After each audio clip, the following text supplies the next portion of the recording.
7 here, okay. This is the executive session portion of the meeting of the Fairfield Town Plan and Zoning Commission, July 10th, 2012. I'll call the meeting to order. The first item on the agenda are the meeting minutes from June 26, 2012. There was one amendment to the minutes that was originally sent out, one word changed, and I believe they were redistributed and posted to the website. So, do we have a motion? Yes, Mr. Suter. I move that we table the minutes until the next regular meeting of the commission, and that so many of the regular members are present, including ourselves and our secretary, and because of the importance of getting talking to the microphone to reflect the proceedings, past proceedings, as completely and accurately as possible. Okay, so the motion is to table the minutes until, or postpone it to the next meeting. Is that seconded? Second. Seconded by Commissioner Parker. Any discussion on that? Is there any reason why we have to move on this tonight, legally, or it's okay? Anybody have any comments on the motion that's made by Mr. Suter, seconded by Commissioner Parker? No? Are we ready to vote? All in favor of tabling the minutes, signify by saying aye. Aye. Opposed? No one is opposed. The item is tabled. Okay. The next item on our agenda is 50 Canfield Drive. This is a proposed settlement of litigation between the Town Plan and Zoning Commission and Landco Holdings LLC, whereby the Town Plan and Zoning Commission will withdraw its petition for certification to the State Appellate Court, and Landco will withdraw the portion of its application involving a regulation amendment establishing a new Section 7.0 Small Site Housing Opportunity Development District and zone change from R3 to Small Site Housing Opportunity Development District. Such settlement, which is also subject to court approval, will leave in place the site plan approval already ordered by the court, allowing Landco to proceed with its 12-unit proposal pursuant to Connecticut General Statutes 830G(b). The Commission will offer the opportunity for public comment on this proposed settlement. Okay, this is kind of a unique item. The way we're going to do this is just get some background for everybody on this, because not everybody was on it, just to make sure we understand what we're considering tonight, and then we'll open it up to public comment. Jim Went was going to do it, or is Mr. Burke? Either the attorney or Mr. Went. Essentially, this came to the commission under the Affordable You just have to give your name, Mr. Burke. I don't know if this mic is on. Yeah. Your mic's not on. Yeah. It's not on. How about that? Yep. Thank you. Thank you. Again, my name is William Burke. I'm the attorney who was assigned to represent the commission after the former town attorney was asked to return the file. This is an affordable housing appeal. The appeal was initially denied by the TP&Z. It was then further appealed to the Superior Court, which ordered the appeal sustained and that the Landco be allowed to build pursuant to the site plan, and also that Landco's proposed small site HOD reg be approved. What I was then asked to file a petition for certification to the appellate court, which I did, and there was some discussion of a proposed settlement whereby the petition would be withdrawn and the matter would be returned to the Superior Court, which would withdraw the small site HOD reg, and the site plan approval itself would be allowed to stand. So essentially, the reg would go, but the site plan approval, already ordered, approved by the court, would stand. And that's essentially what would happen. Does anyone have any questions? Or? Does any commissioners will have opportunity to discuss questions for Mr. Burke about this? No? Okay. Thank you, Mr. Burke. Any comments before we make a motion? I think this is not necessarily a public hearing. We're just opening to public comment. So does everybody understands what Mr. Burke said? This is a matter that was they say decided by the court.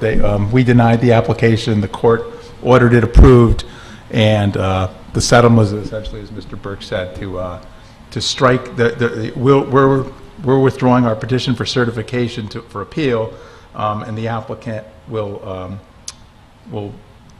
withdraw its portion of his application to establish a new section in the zoning regulations and the zone change. The site plan that's ordered by the court will stand approved. So that's what that's the essence of it. The terms and principles. Terms and principle. Out of the 12 units, I believe, Mr. Burke, 2 of the units will be at 60% median income affordability, and 2 of the units will be at 80%.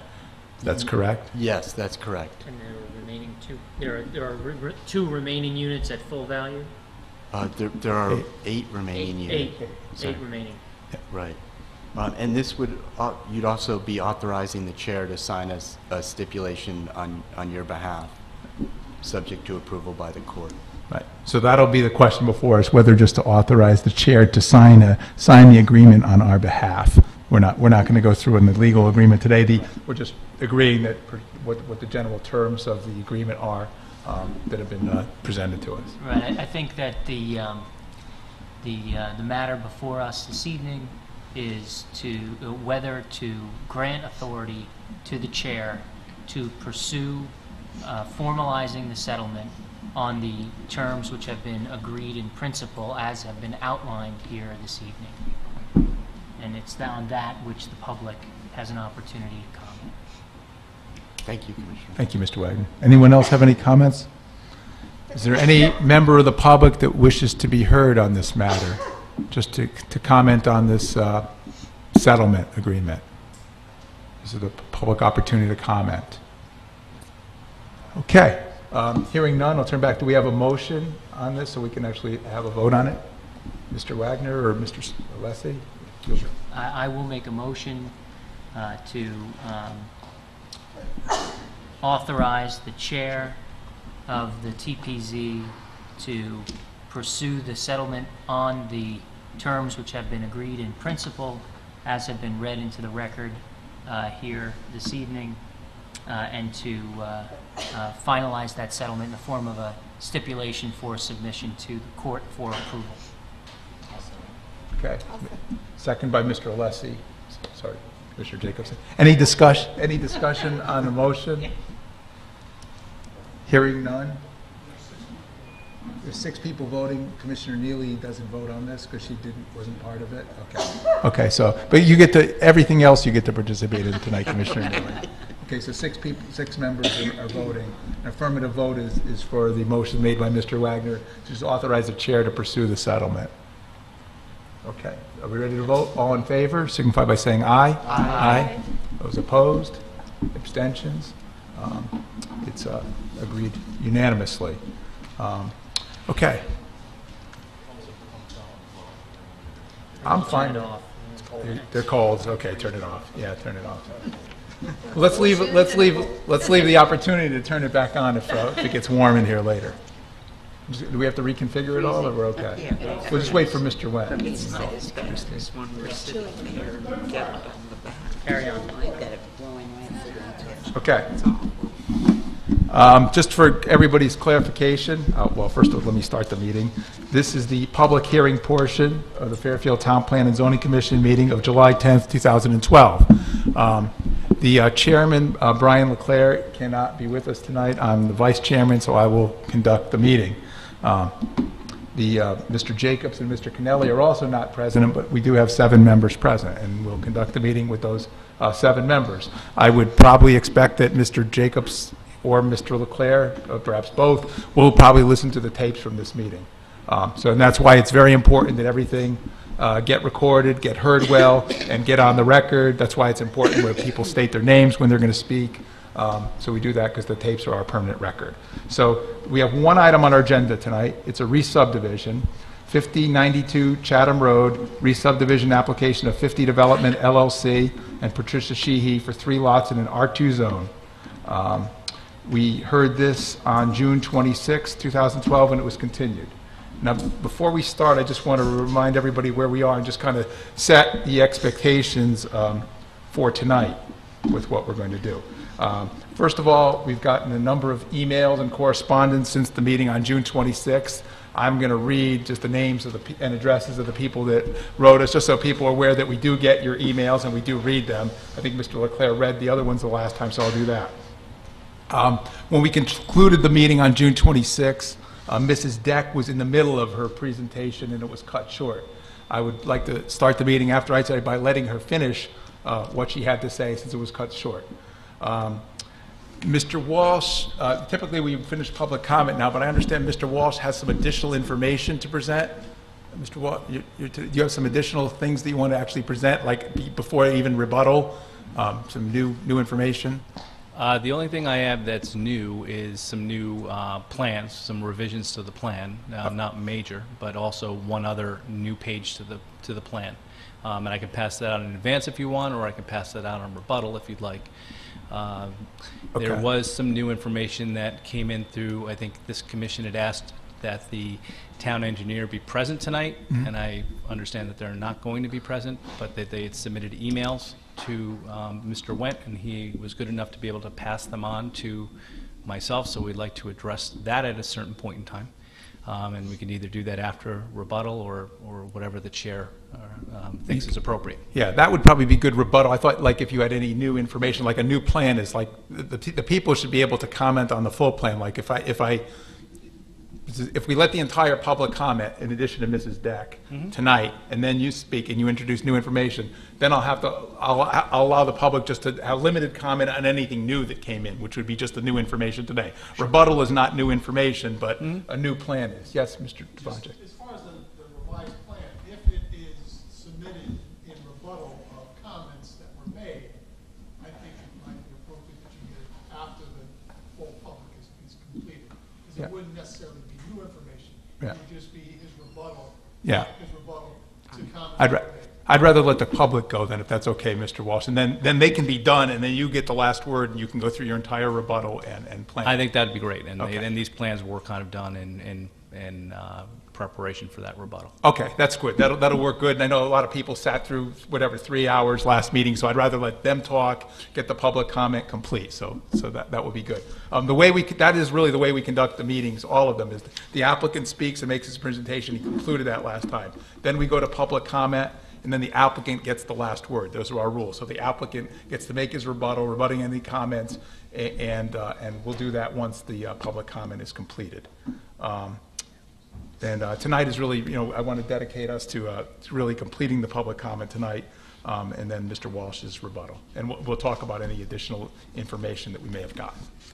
Okay? Yeah. Okay, before I go to Mrs. Deck, I will just note the emails we received. This is just since the June 26th hearing, and I apologize if I mess up your names.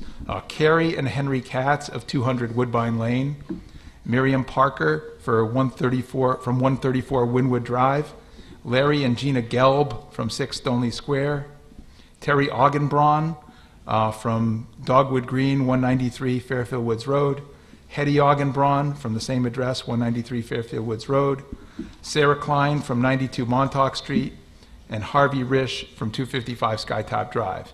Additionally, other information that came into the record that I saw via email since the last time was some comments from the town engineer regarding sight lines, although there was no site visit done, and some comments, email dialogue between the traffic engineer from the applicant, Michael Galante, and another member of the town engineering staff, Laura Pooley.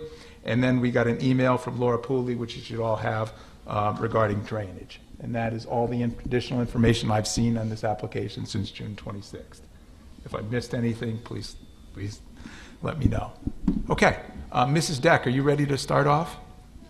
No? Okay, well, you can. And also, I say to the public, I mean, we ask a lot of questions to the applicant. You don't have to feel like we're going to grill you. If you want to come up and speak, please feel free to come speak. Occasionally we ask a question to the public, but generally you're here to speak. And as long as you stay on point and speak about the application and the issues that you see, whether you're in favor or against it, or just have questions, that's fine. This is just an addendum. Okay. The last 2 pages from last week, but Okay. the exhibits remain the same. Okay, thank you. And you can start wherever you want, because I apologize that your presentation was interrupted last time, just the hour started. You just, again, everybody that comes up, you just state your name and address for the record. Good evening, Commissioners. Thank you for the opportunity to address the Commission this evening. My name is Cami Deck. I live at 16 Chatham Road on a lovely more than 1/2 acre piece of property with my husband Andrew and our 3 sons. We spent countless hours playing outside, nurturing our lawn and various gardens on our property. We have grown accustomed to all the wildlife that dwell in the lower portion of Chatham and our property. Wildlife such as groundhogs, chipmunks, snakes, salamanders, deer, raccoons, and lots of rabbits, whose species of which could be the New England cottontail. I enclosed the exhibits with last time I spoke. It's the same information from the Audubon Society about the cottontail species. They're not yet endangered, but are threatened to become endangered. Many of these animals have used the lower part of the property for a safe habitat or passageway through the neighborhood area for shelter, feeding, and hibernation. Neighbors mention that over the years, the wooded wetlands area next to the town's paper street of Pond Street, which is on the west side of our property, has served as habitats to snakes and turtles. Our family feels that we have a duty to protect those that cannot protect themselves. So we submitted an application with the State of Connecticut's Department of Energy and Environmental Protection for a request for a natural diversity database listed species review. In a letter we received from Connecticut's DEP, which you all have a copy of, dated June 21st, the property of the proposed subdivision is located within a nearby area suspected to be part of suitable habitat of the eastern box turtle, a state species of special concern. This turtle is of great conservation concerns to our state. We all have a duty to protect the natural resources and species that are endangered, threatened, and deemed special and of conservation concern by the state's DEP, who acts in consultation with the U.S. EPA. The proposed subdivision of 5092 Chatham Road contains many valuable, visible, and undisclosed natural resources that benefit our unique neighborhood and our town, and should be carefully reviewed and examined prior to the approval of this application. We request that the Commission require the applicant conduct an inventory of natural resources and wildlife on the site, an environmental site study, and, in accordance with the DEP's recommendation, perhaps a herpetologist conduct studies for your review prior to the approval of the application.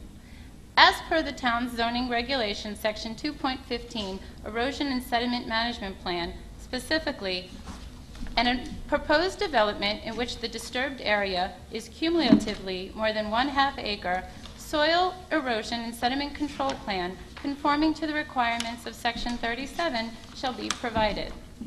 Since this plan is a subdivision with more than 1/2 acre, 5092 Chatham should submit a soil erosion and sediment control plan to the TPZ prior to the approval of this application.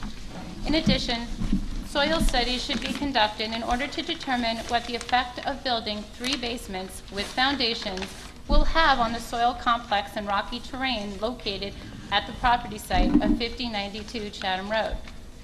These studies, inventories, and tests should be conducted in order to minimize the adverse impact that the proposed 3-home subdivision of 5092 Chatham will have on our neighborhood and our environment.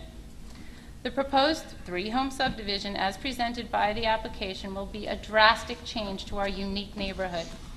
The property of 50 Chatham Road is on an incline. The proposed subdivision plan indicates that in order to build 3 homes, significant regrading, disturbances of mature tree root systems to the earth on a very narrow road, soil erosion, and newly formed water runoff will occur, whereby posing a threat to adjacent properties and neighboring wetlands.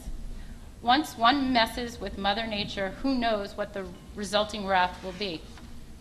Commissioners, under the Town of Fairfield's Town Charter, Section 8.52, the Commission has control over the subdivision of land. And in accordance with Connecticut General Statute Section 8-2A, such regulation shall be designated to lessen congestion in the streets, secure safety from fire, panic, flood, and other dangers, to promote health and the general welfare, to prevent overcrowding of land, to avoid undue concentration of population, and to facilitate the adequate provision for transportation, water, sewerage, schools, parks, and other public requirements. We ask that this Commission carefully evaluate and review this entire application, any plans, maps, related studies, paperwork, and consider the negative effects that the proposed 3-home subdivision will have on our R2 zone neighborhood in order to protect us from any harm and consequential damage that may result from this applicant's approval. Our entire family opposes this plan for all the reasons stated here tonight that will adversely affect us, our neighborhood, and the environment. Thank you for your consideration and your time. Thank you, Mrs. Deck, and thank you for all the materials that you prepared for us and presented. Anybody else wish to be heard? Yes.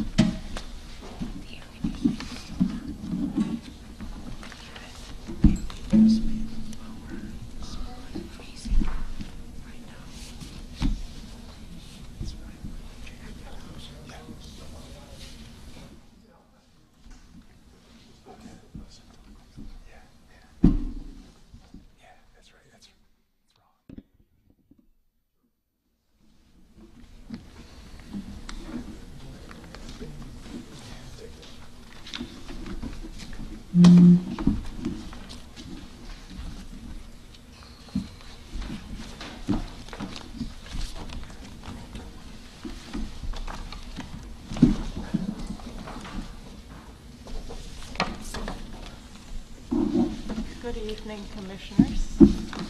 My name is Robin Pinkham Brady. My husband and I live at 108 Chatham Road, where I grew up. I have given you folders containing a very homemade map of the neighborhood, not to scale. Any lot that has an X drawn through it means that the current resident opposes the plan.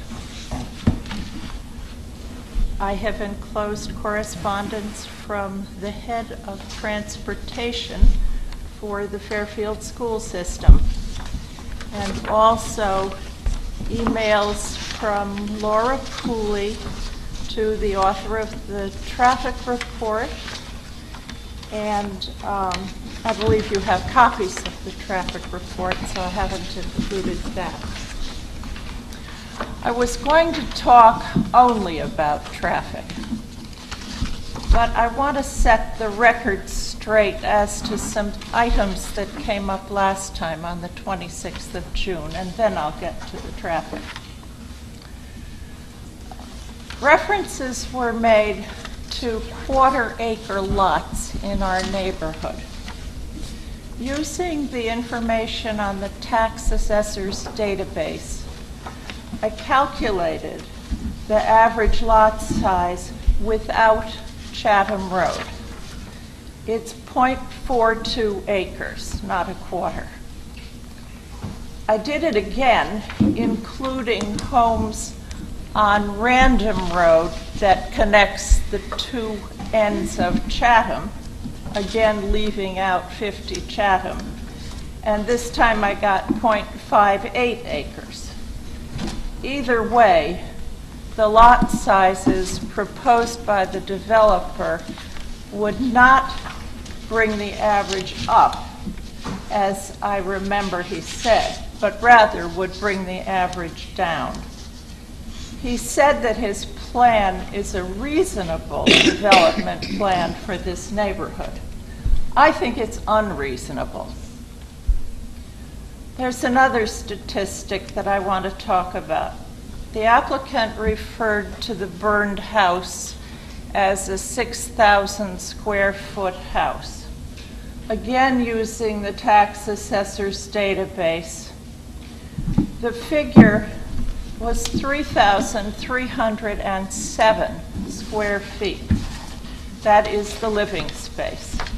If you add the garage, the open porch, and the patio, you get 5,991. Only the addition of the deck takes you to 6,000 and then some. In light of these mistakes, I ask that the dimensions of number 50 be checked. I remember that one of the commissioners raised this question last time you met. Now I will get to the traffic. Chatham Road is a sort of a horseshoe, joined at the bottom by Random Road. At one end, Random continues toward Valley. At the other end, the road turns left up a winding hill. This is Chatham Road. The hill goes from number 16 at the bottom to number 92 at the top, where there is a blind curve to the left. Number 50 is on the right-hand side going up the hill. Opposite 50, there are now two driveways. One is near the curve at the top of the hill. The plan would add 3 additional driveways, one also near the curve at the top. The road is narrow, not uniform in width. The traffic report on page 2 says that the width is approximately 26 feet. Exhibit 2 of the very same report illustrates a point at which the width is 32 feet. They are probably both right. There are no sidewalks. We know that there were 2 backing up accidents on Chatham.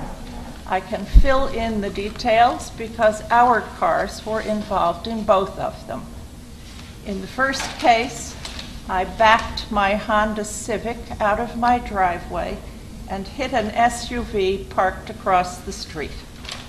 In the second case, a workman across the street backed his pickup truck into my husband's Honda Civic, which was parked on the street near our driveway.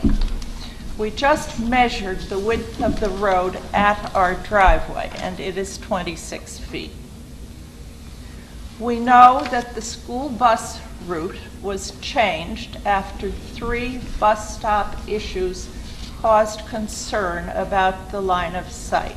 There is an email in your folders to that effect. We know that Mr. Galanti, on page 8 of his traffic report, recommended that with or without the proposed development, signs be posted at both curves at the top and bottom of the hill, warning of curves and designating a 15-mile-an-hour speed limit. Lines of sight are important, yet the developer's plan does not show any, nor does it show trees and other vegetation. The only information we have is on table 3 of the traffic report. The first analysis shows that 2 of the proposed 3 driveways do not meet requirements. These are town requirements. The second analysis shows that 1 of the 3 does not meet state requirements, and this assumes the clearing of all vegetation. The evidence notwithstanding, the report reads on page 6, quote, "It is our opinion that these driveway locations are appropriate," end quote. I wondered, as one of you did, how this conclusion could be drawn, given the failures to meet regulations. So I consulted an engineer. He said that the report was carefully worded and that what it doesn't say is more important than what it does say. He told me that an endorsement of the plan would say not just that the locations were appropriate, but rather something like this: the driveways meet all requirements and are safe in terms of both location and configuration. So the report really is damning with faint praise. The engineer said also that a change in the geometry of the driveways would make them safer. His suggestion was turnarounds, but he said that the proposed lot sizes would not accommodate turnarounds. If I remember correctly, Mr. Gallanti made an observation about the safety benefits of driving out rather than backing out of a driveway. And he also said that there was insufficient room on the plan for driveways different from those shown. On June 26, it was noted that there are no separate regulations for driveways as opposed to street intersections. Perhaps this is because they should be considered similarly. In either case, there are cross currents of traffic. Street intersections, at least, usually have signs or a light for safety. Driveways have only their geometry, available lines of sight, and the judgment of drivers. The traffic report talks also about speeds, measured and estimated. The measured speeds were measured during the time that Mr. Borkowski was renovating the house at 92, which at that time was owned by Mrs. Sheehy. Workmen were coming and going, as were trucks delivering supplies. I know that there were very many of these because we live next door. This traffic would have skewed the speed measured to the downside, since all of it was slowing down to stop at 92 or leaving 92. As a result, the measured speeds understate the average speed of vehicles on Chatham Road. And now I will read a short piece on this topic between Laura Pooley and Michael Gallanti, and both of these emails are dated July 9. Yeah, we have them, but you can read them into the record if you want. Yes, So, I'd like to, please. I'd be more interested in you commenting on it than reading it. That's what we already received, so. Mr. Gallanti has asked Mrs. Pooley if she's had a chance to look at the report that he'd prepared. And she says, I did get a chance to look at your report. It sounds like the westerly lot may have a problem with the stopping sight distance, as your report indicates. Did you take into consideration the upgraded slope of vehicles traveling east? The chart I have indicates the SSD may be less than the 155, reduced to 140 if the grade of the road is 9%. This still doesn't help you, as you only have 135 SSD for that particular driveway.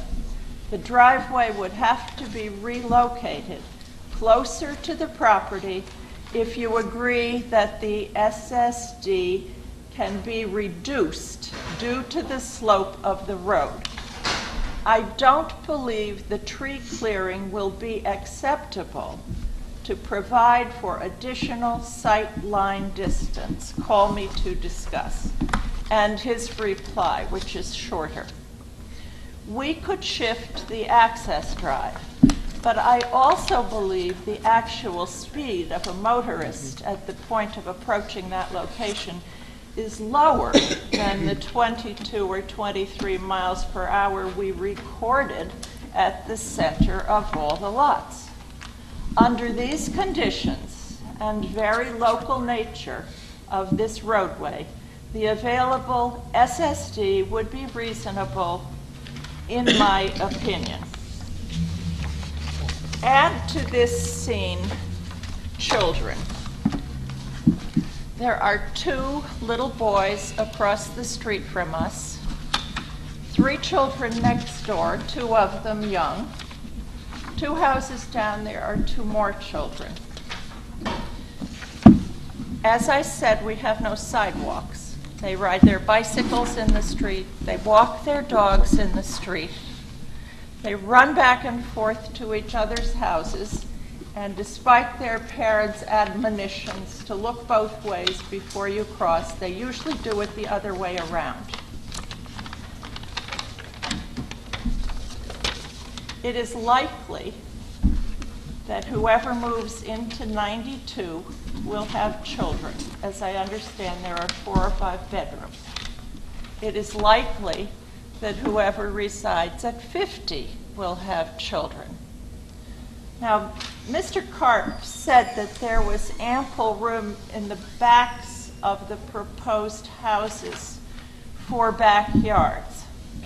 I was in Laura Pooley's office today, and I don't know how to read engineering plans, so I asked her to please show me what space there would be between the back of the house and the place where the yard drops off dramatically.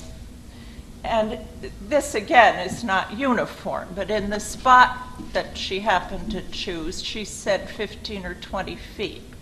It's not a big backyard. There will be children in the street, and there will be more of them. The applicants would have you relax the rules based on speeds which are both atypical and estimated.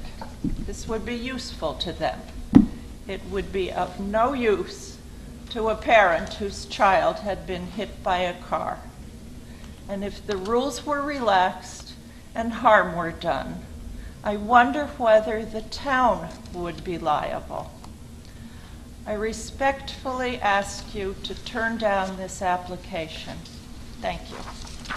Thank you. Ms. Pinkham-Brady. Would anybody else wish to be heard? Any other members of the public?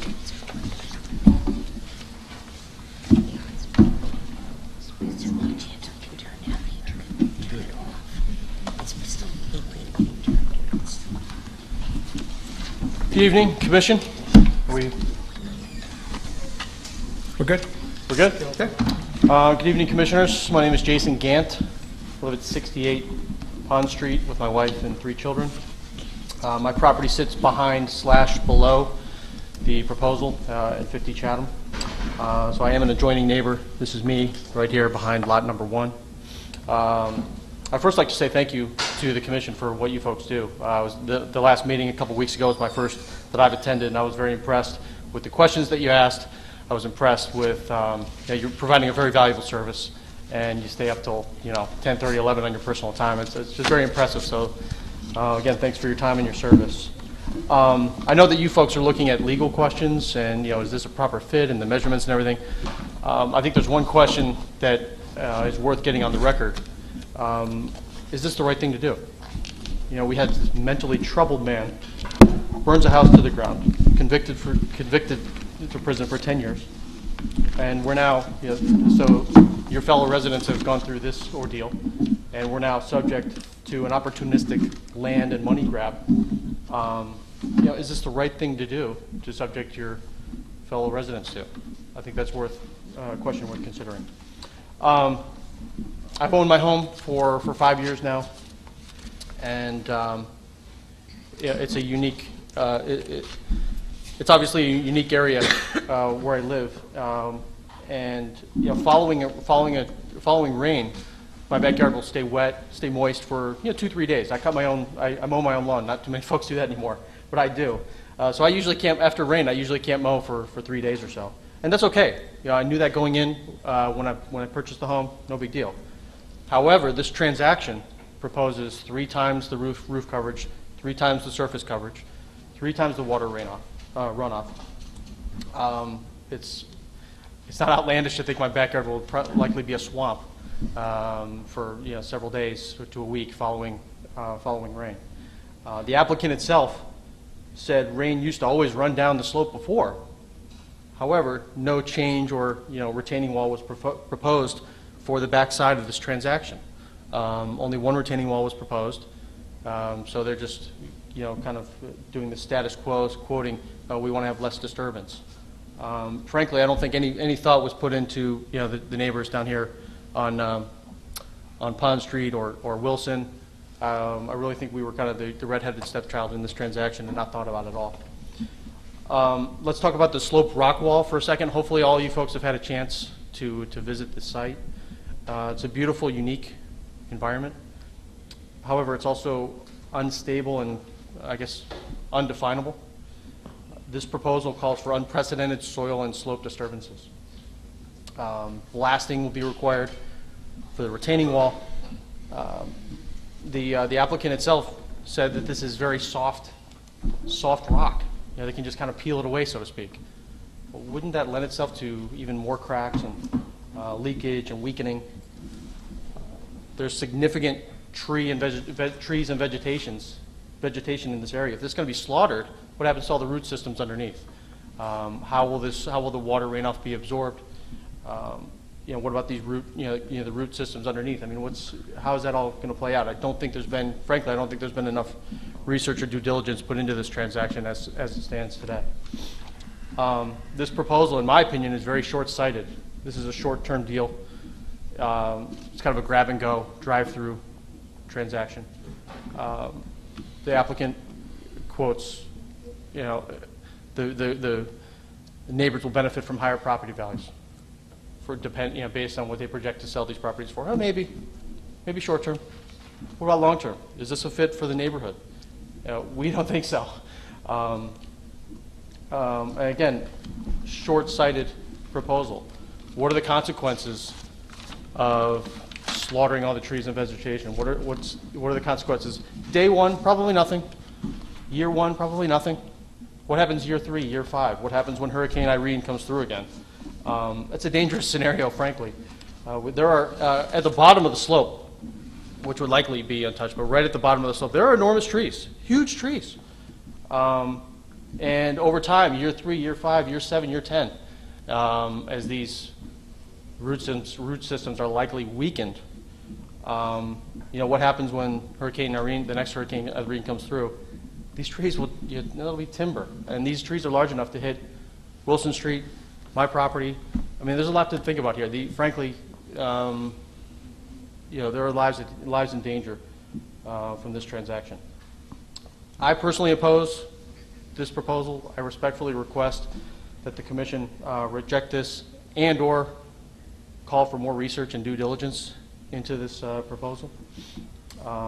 Specifically looking at the slope, drainage, trees, additional retaining walls. At the very least, there ought to be, or be looked into, should there be retaining walls for the backside of this transaction.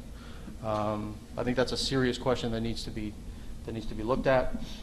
Frankly, I think the commission stands a lot to gain by either delaying or rejecting this proposal outright. Is this proposal a fit for the neighborhood? No. If it does not fit, you must acquit. Sorry, I couldn't help myself. Thank you, Mr. Gant. Anybody else, any other members of the public wish to be heard? Yes. Jim has the take care of. How you doing? My name's Nathan Churchill. I live at 24 Flushing Avenue, just next door to Mr. Gant. Unfortunately, I don't have any jokes for you, but the way I like to think about this, where my property is situated, it's kind of hard to see from this diagram. Jason's property would be right here. I'm just next door here. But I think the way I like to think about it is I'm virtually downstream from these guys. This is a slope, as everyone has discussed, in great length. On my property, there are two things that are of great concern to me. First and foremost, there's a lot of talk of this sewer that gets a big puddle every time we get a lot of rain. They're going to open that pipe up, channel more water into it. They have these catch basins, etc. What they haven't considered at all is the fact that, as they stated, this sewer here connects to one at the end of my driveway, which also overflows. So they're going to basically take all that extra water and funnel it into my yard. So obviously I think I'm going to have some issues down the road from that. Secondly, in the spirit of all this, drainage and rock fracturing and from all the disturbances. I think there's a very big question mark as to how much extra water comes down through the soil. There's talk of wetlands. They're kind of over in this area. Those also are on my property. If there is increased water flow there, of course, that's going to have a direct impact on my property. The main reason I bought my property, and we've been there for 8 years, is we really like the yard. It's got a nice big yard. We have 2 young kids. Lots of room for them to play. You know, as Jason said, if it rains a lot, we will have some resting water in our backyard for a couple days. That certainly is not going to get better with all this extra water flow being directed downstream in our direction. And the way, one thing that I think was not explained very clearly, it was identified as the impervious surfaces will be kind of similar to what they were before. I think they're counting a deck and a pool and some other things. I mean, when it rains, water doesn't spill out of the pool. It collects in the pool. So I think you certainly couldn't include that in the comparison. Secondly, I have a deck, and when it rains a lot, the water doesn't rest on the deck, it goes down below it. So I think impervious surfaces really are driveways, roofs, etc., things that absolutely don't absorb water. I think if we were to get the true numbers, that you're going to see a dramatic increase in the amount of impervious surfaces on the property. I would love to hear what those numbers actually are. And I think what Mr. Gant had mentioned prior is that not only are they adding a lot of impervious surfaces, they're also stripping away a fair amount of soil and a lot of vegetation, which up to this point has been wicking away and absorbing a lot of that moisture out of the soil. So again, my main concern from where I sit is I think there's going to be a very dramatic increase in the water flow in my direction. I have absolutely zero assurances that that would not be the case. I understand the engineering and the catch basins, and in theory they'll work. I think a few weeks back, Mr. Alessi here was offering some insights on his background and experiences with what's likely to happen with the rocks once you start drilling whatever they need to do if they're using explosives to get down in there, to put in the catch basins, to put in any foundations for the homes. I think given the nature of the rock, again, as Mr. Kant said, they're able to virtually peel it away, which shows us how brittle it is. I think it's much more likely to be able to be fractured, and I think that will channel more water, again, downstream. So I think it's really obvious I strongly am against this proposal, and I hope you would take that into serious consideration, these concerns, particularly the one about all the excess water that is supposedly solved now that was going to go into the sewer, which will now end up in my yard every time it rains. So thank you for your time. Appreciate it. Thank you, Mr. Churchill. Yeah, 24 Flushing.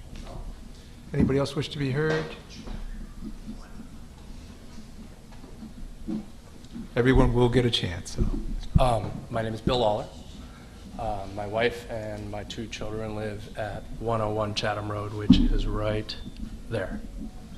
I thought it'd be helpful to kind of get some insight on what it's been like in the neighborhood and what it's like living in a lot size that's similar to what I think they're proposing.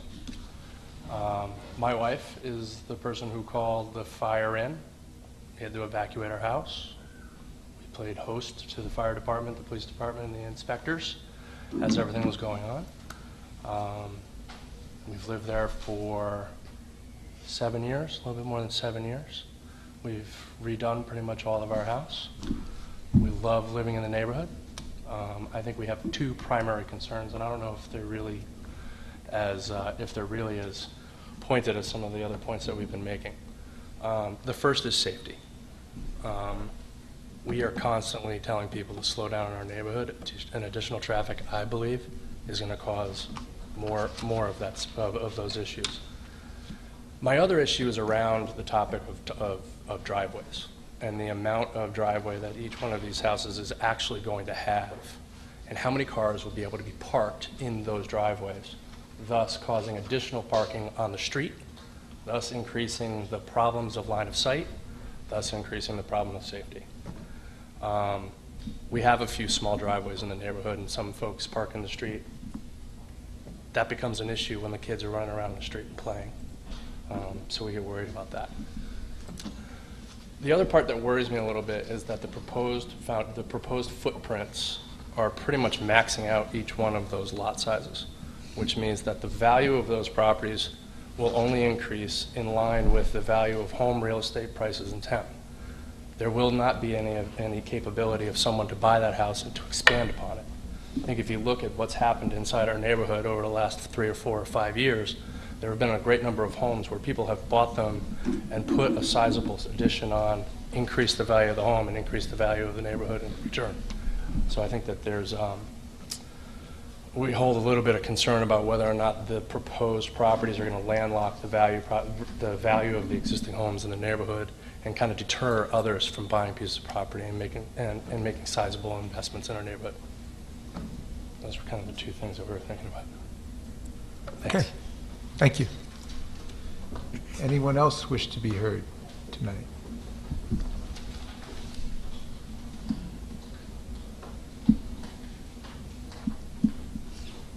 Good evening, Commissioners. My name is Anne Marie Soto. I live at 386 Random Road with my husband, Ramon, and our 2 children, Jonathan and Kristen. It is the one at the end of the hill where it floods.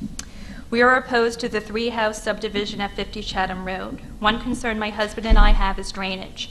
Currently, with heavy rain, the area in front of our house and driveway floods. In the winter, it freezes. The 3-house nearest the flood clear the storm drains as needed, but still it floods. The flooding results in a pothole at the end of our driveway, which has been repaired by the town several times and once by us. Our concern is with 3 houses, the amount of impervious surfaces increases, which will negatively affect the area near our homes. Secondly, we're concerned about the effect that the flood runoff will have on the wetlands area near our home and the Long Island Sound. Thank you. Thank you, Ms. Soto. Yes, you want to ask a question to the speaker? Ms. Soto? I'm sorry, would you mind, Mr. Suter has a question for you. You have to go back to the mic. It's not typical. I assume it's something you really want to ask Ms. Soto, so you're not going to grill her, are you? Okay, this is first step. Is you're the house on Random Road at the intersection with Random and Chatham at the bottom of the hill? Yes, to the right. And you're not far from 16, is that correct? 16 Correct. Chatham, right? Okay, so it's that cluster of houses right at the bottom of the hill? Yes. And the drains there that's ponding? Yes. Thank you very much. I could answer that. That was good. Thank you, Mr. Suter. Thank you, Ms. Soto. Anyone else wish to be heard?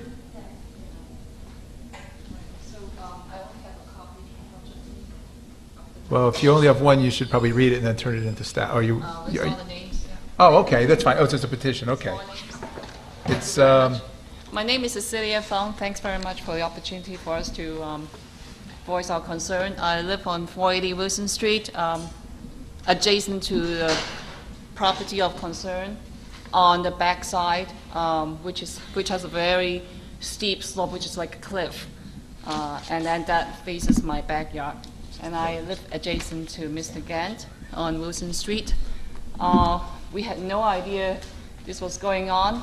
I believe there was a meeting some time ago between the developer and the residents on Chatham Street, and we were not involved at all.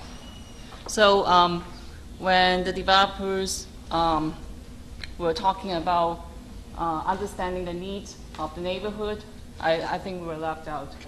And that, do they really understand our needs? I don't think so. If they do, I don't think there will be so many people opposing to this idea.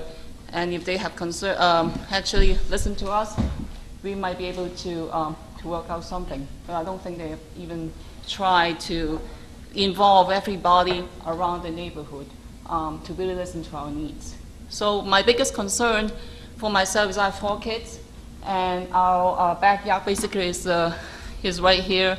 Where Chatham Road, and then there's a cliff right down. It's a very steep cliff with a lot of big vegetation. And if they have to develop 3 houses here, I believe there would be certain kind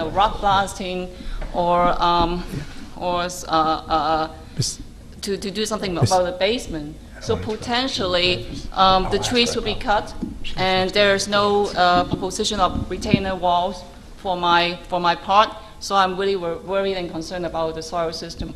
And if there are heavy rain or hurricane, potentially there will be mudslide. And before even we had this problem, this change, we had a swamp at the backyard that lasted for days. Mrs. Fung, could you just locate your property for some of the commissioners who are interested, just which is your property? So if you could just find your property on the map and point to it, Yeah. that would be helpful. Here, Right here. there. Sorry. Okay? You can keep talking, I just want to make sure they understand which property Sure. you're referring to. Yeah. So these three. Next to Mr. Gant. Yeah, I'm not familiar with this map. I'm sorry about that. That's okay, you don't need to be, I just want to make sure they understand where you are in relation to the subject property and Right. some of the other speakers. we I'm may have right heard here. from. Yeah. So there is a very steep, kind of like a cliff, with a lot of vegetation. And so the borderline, the boundary between these properties and mine are basically in the forest. So if you have any vegetation cut, there will be potentially soil system damage and trees like what Mr. Gann was talking about falling down and mudslide. Because prior to this, we had swamps after heavy rain in my backyard, and we'll be stepping into water. And so I couldn't imagine if we have 3 houses. And the noise level, we had a lot of noises prior when the house was still there. So I would be really concerned about noise level as well. And also the safety to my kids. If ever there is any rock blasting, I haven't heard about that, but if there were, I'm really concerned about, even though with today's technology, I believe there is some sort of protection against that, but we are so close. It's really hard to say what kind of safety issues that would be incurred on my kids and also on my house. Thank you for listening to me. Thank you, Mrs. Fong. Anybody else wish to be heard?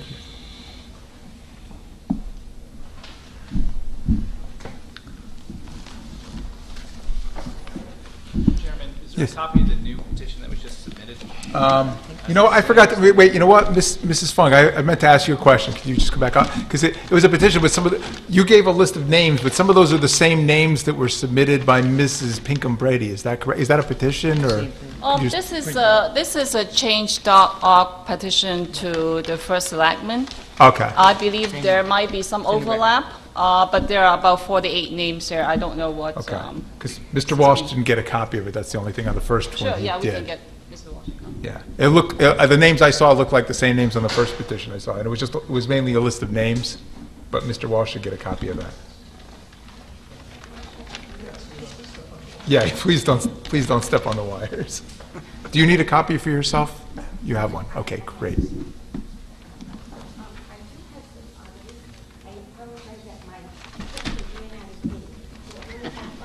That's okay. We can share. It's okay. We're going to share. As long as you don't walk on the wires.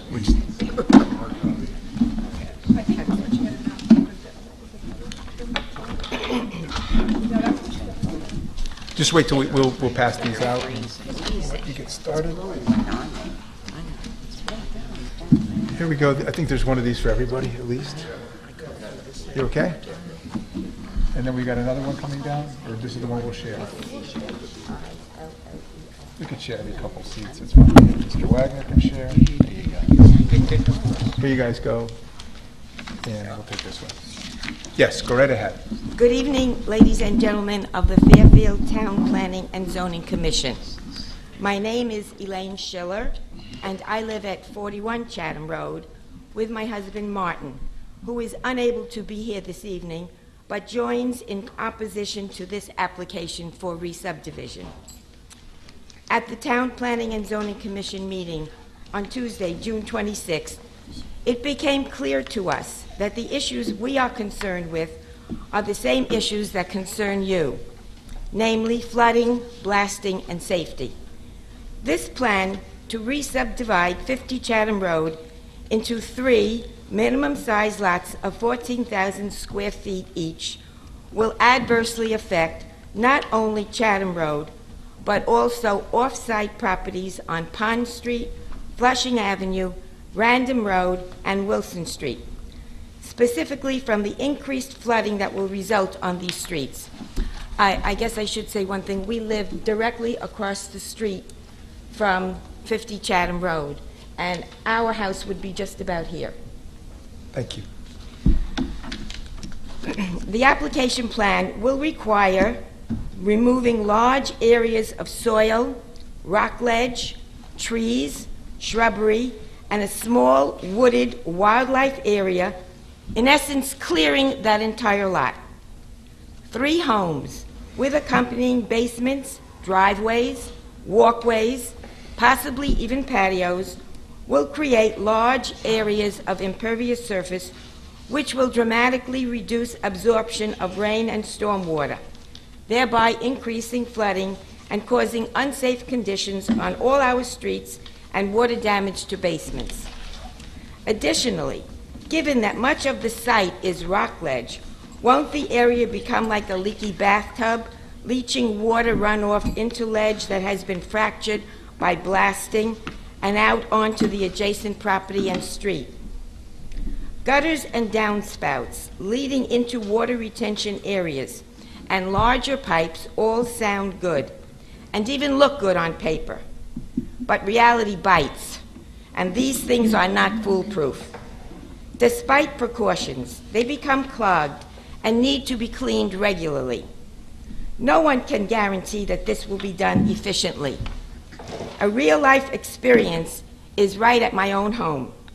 All the leaders at our home were directly connected into the pipes that go underground and thence to the rain sewers near the bottom of our driveway. Shortly after we moved in, 2 began backing up. Water was bubbling up from the drains onto the lawn. At first, we didn't realize what was causing the water to back up, but we subsequently found that the pipes underground must be clogged. We were able to have one cleared, but the other was unsalvageable. Obviously, the water from that downpipe is now flowing onto our lawn. Some of it gets absorbed most of it gets absorbed very quickly, but some of it still does run down the street. From 1969 to 2002, I lived at 41 Flushing Avenue with my husband and 3 small children. The street dead-ended into a very large pond with incidental small shrubbery, trees, and a small stand of unique reeds. Our home was near the dead end, and it was an ideal environment for neighborhood children to play on, safely, much as Chatham Road is now. In spring and summer, neighborhood children watched the frogs, tadpoles, and baby turtles in the pond's water. Need I add that some did more than just watch? In the winter, my children skated around obstacles on that frozen pond. But every time it rained, we cringed because the yards became unusable, even after a simple rain. After extremely heavy rain, the water would seep into the lower level of our home. And then development came. 2 new houses, accompanied by the installation of storm drains, sewers, and other items we were told would mitigate or control flooding. You can visit the area where Flushing, Pond, Random, and Chatham Road all converge. It is always wet, sometimes more, sometimes less, but always wet. I know because I have often walked through there, taking a shortcut to Wilson Street. What looks good on paper doesn't always work in reality. Flooding became worse despite the measures taken by the builder. In addition, we residents lost the pond and its surrounding vegetation and the marine habitat.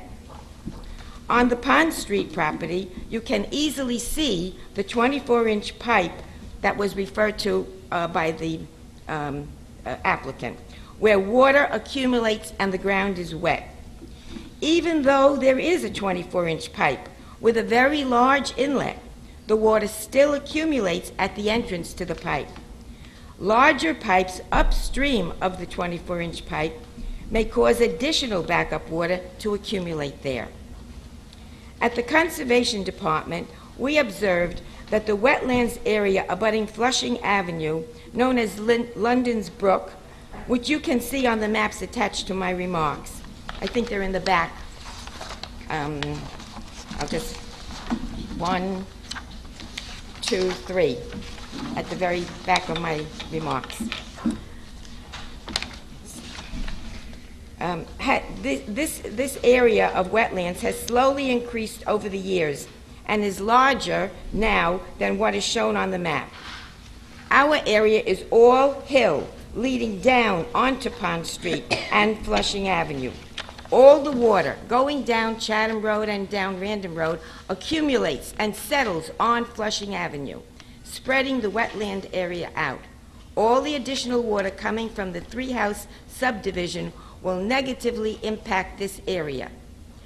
We are also concerned with the increase in pollutants and harmful bacteria to the water from drains that become polluted over time.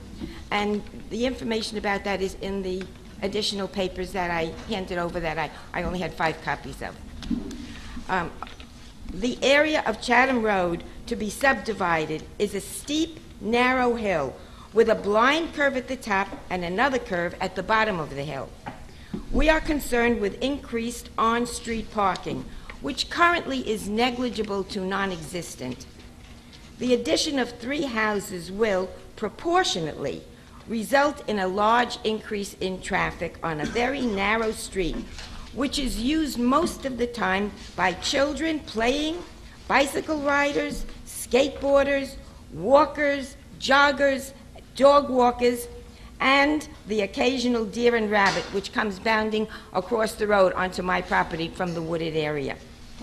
Moreover, the school bus traverses Chatham Road twice daily, and it is not a small-sized vehicle that will need to maneuver around parked cars as it stops to pick up and discharge children at curbside. We are concerned that safe and rapid access for emergency vehicles and trucks will be dangerously impeded by cars parked on this narrow street, especially during nighttime hours when the street is almost totally dark. You cannot guarantee that each of the 3 houses will not have 2, 3, or possibly 4 cars per household. Put a few teenagers into the mix, everyone has a car which must be parked somewhere. Last year, during the arson fire, Chatham Road barely accommodated the necessary fire and emergency equipment. 2 of these trucks had to park in my driveway in order to be close enough to fight the fire. Yes, emergency crews are trained to handle difficult situations, but what is the need to create such a situation if it can be avoided? We are concerned with the possibility of setting precedent for minimum-sized lot development on other R2 zones in Fairfield, which would easily result in overdevelopment and overpopulation. Fairfield is a bucolic town, and we hope that you will help to keep it that way. Please do not permit what seems at first to be a small increase in population to be the beginning of a large increase, which will surely result from subdividing the many large single-family lots that Fairfield is prized for into multiple minimum-sized lots. This applicant will not live here after they have built, nor suffer the consequences that will result from the requested subdivision. In conclusion, we neighbors would have no objection to an alternate plan for this property and would cooperate diligently with the developer. We would have no objection to a plan that takes into consideration the substantial rock ledge that is an integral part of the local environment, does not eliminate the wooded area that provides an ecological wildlife area, and contributes to the unique park-like area of this street and neighborhood, and one that will maintain the safety of the street and neighborhood. This application does none of these, and we respectfully request that you deny this application. And I thank you very much for your attention. Thank you, Mrs. Schiller.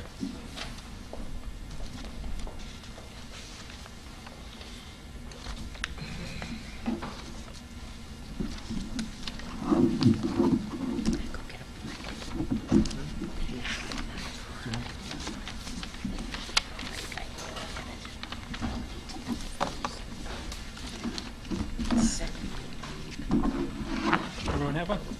Okay. Not yet. They'll be around soon enough. Just Okay. we'll get them that way. Good evening, Commissioners. My name is Andrew Deck. I live at 16 Chatham Road with my wife, Cammie, and our 3 sons, Jason, Jacob, and Jesse. Our property is adjacent to 50 Chatham Road, and we are opposed to this application for re-subdivision of 5092 Chatham Road. Our house is right here.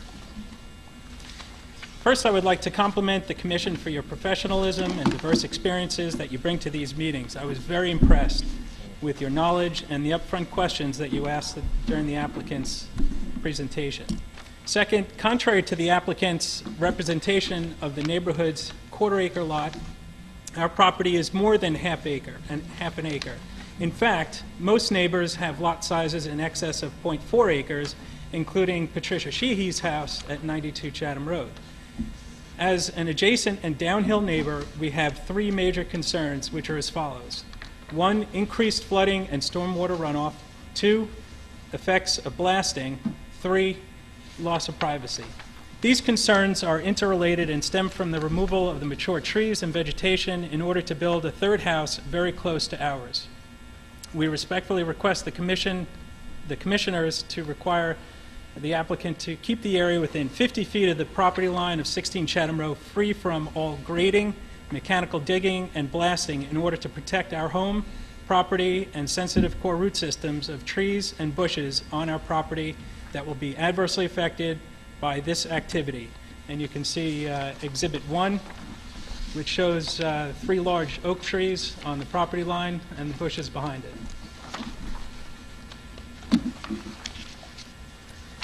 There have been some significant storms in the recent past that brought water into our basement. The effect of these storms have resulted in several $1,000s in repairs and ruined personal items. Our home was built in 1954 and has a cinder block foundation. It is not unusual to get water seepage through this type of foundation. We have taken steps to remediate the problem by regrading our property and installing a drainage system. And you can take a look at Exhibit 2, which shows where our property was regraded.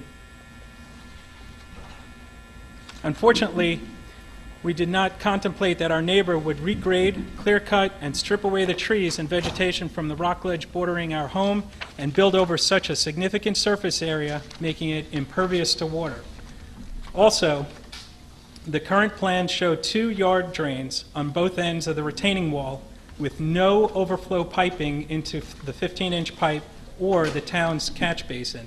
This will certainly lead to more water runoff to downhill neighbors. That's on either side of this wall here.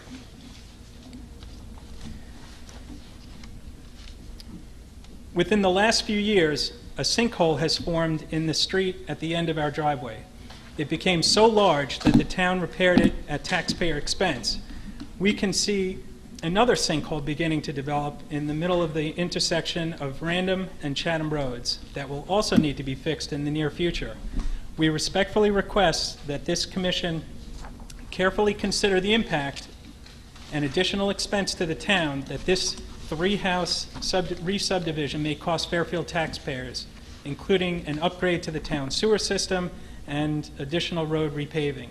By replacing just the one home on the property, there is enough space and natural vegetation to absorb the water on the property instead of overburdening the town sewer system and roads. The proposed plan indicates that each home will have a basement. This will require mechanical removal of rock ledge and/or blasting of ledge to accommodate these basements. The northeast side of our house is located 15 feet from the property line of 50 Chatham Road and has a 60-year-old cinder block foundation wall holding up our house. And again, you can refer to Exhibit 2. And this shows the proximity to the property line. Needless to say, we are concerned about the effects of blasting, including cracks, separations, and open joints in our foundation's walls, and cracked plaster on ceilings and walls in the house interior from minor shifting that may take place when the shock waves of blasting rip through our house. Additionally, blasting can open up new fissures, allowing water to run through the ledge in a different path, causing increased water flow onto our property and worse, into our basement. At the last hearing on June 26th, the applicant acknowledged and agreed that this risk does exist. By the way, our insurance company confirmed that claims resulting from man-made earth movement are not covered under our homeowner's policy. Therefore, we respectfully request the Commission to deny any request for blasting on this site, or at the very least require a pre-blasting survey paid for by the developer. The bottom line is that more water runoff and flooding on our property will lead to increased and ongoing costs to our family due to more water in our basement, including running and replacing the sump pump and dehumidifier more frequently. We have reasons to believe that this is not just a possibility, but a probability based on the experiences of our neighbors on Flushing Avenue when new homes were built on Pond Street. With respect to the issues of lost privacy, the plans indicate a new home will be built approximately 40 feet from our property line. This structure will stand a minimum of 15 feet above our home at the ground level, with window heights as high as 50 feet above our property. Currently, we have views of beautiful trees, shrubs, and rock ledge formations. And Exhibit 3 shows the view from inside our house in the wintertime, and Exhibit 4 shows the exposed rock ledge. This view and the privacy it provides are some of the main reasons that we moved to this house. In the near future, if these homes are built, our view will be a 70-foot concrete retaining wall as high as 6 feet tall with a 4-foot fence on top. Our new neighbor will have views of our entire property, and after living here for over 8 years, this situation puts our family in an uncomfortable predicament. We respectfully request you reconsider this issue and require the applicant provide the Commission with a detailed description of the retaining wall that is in harmony with the character of our neighborhood, such as a fieldstone wall and tall bushes along the top of the retaining wall to hide the 48-inch fence. In conclusion, there are many reasons to deny this application. 1, the application and re-subdivision plans are incomplete. 2, the proposed homes do not conform with the character of our neighborhood, including lot size. 3, there are numerous safety and traffic issues from 3 new driveways located on an incline and blind curve. 4, there will be increased stormwater runoff as all large trees and vegetation are removed from the site and 3 new buildings constructed, upsetting the natural balance that currently exists. 5, there will be an increase in water problems and potential foundation issues from blasting at the expense of downhill neighbors. 6, 3 new stormwater detention systems collecting all water from impervious surfaces of 3 homes and feeding it into an already overwhelmed and undersized town sewer system, causing increased and prolonged flooding at the intersection of Chatham and Random Roads. 7, the sensitive core root systems of large mature trees and bushes on 16 Chatham Road will be adversely affected by the 70-foot-long retaining wall. We are reasonable people, and we will work with 50 Development LLC as long as it is a balanced plan and works for our neighborhood and our community. We are not against any neighbor who wants to rebuild their home after enduring a devastating fire. However, we are suspect of a developer who is motivated to maximize profits by constructing 3 homes versus the surrounding homeowners' concerns for the character, health, and safety of their neighborhood. Finally, I would like to close by quoting an article from the Stanford Plus dated June 4th, 2008, entitled "Carp Family to be Honored at Stanford Museum and Nature Center." The Carps of New Canaan have a family quote, "The way our forefathers planted for me, so will I plant for our children." The Carp family was honored for living by those words with a newly renovated lobby named in their honor. Commissioners, this is our neighborhood's little nature center. Please continue to protect it on our behalf and carefully review this application, the plans, and all the adverse effects that this re-subdivision plan will have on our neighborhood and our community. Thank you. Thank you, Mr. Deck. Anybody else, any other members of the public wish to be heard here? No one? Okay, you understand? Yes.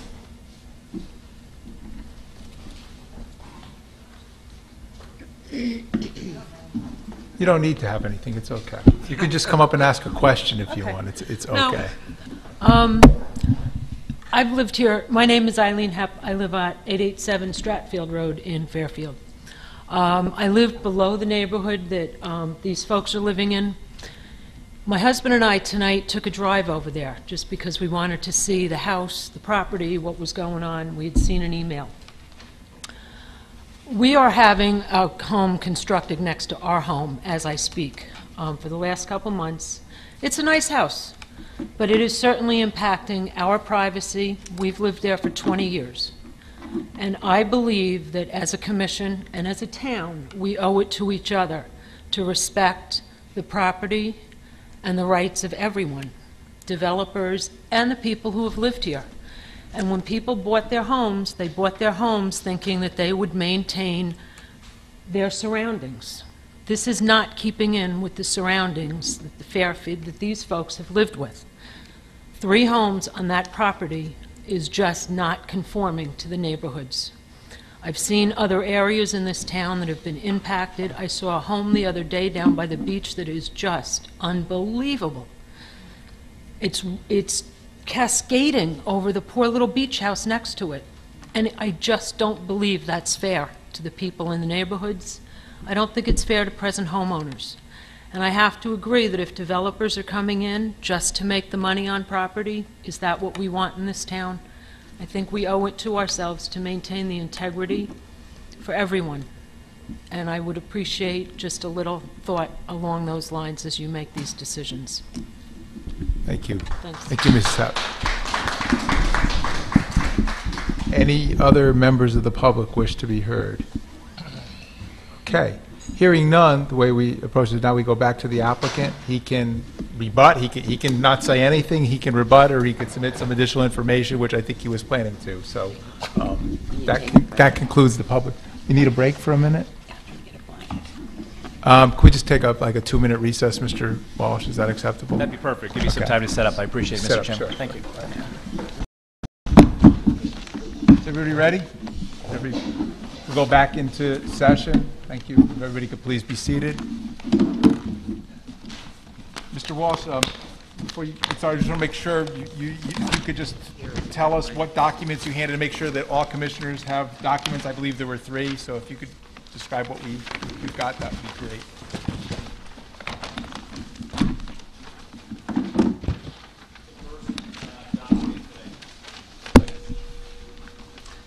The first document that I gave is entitled Re-Subdivision Map Prepared for 50 Development LLC.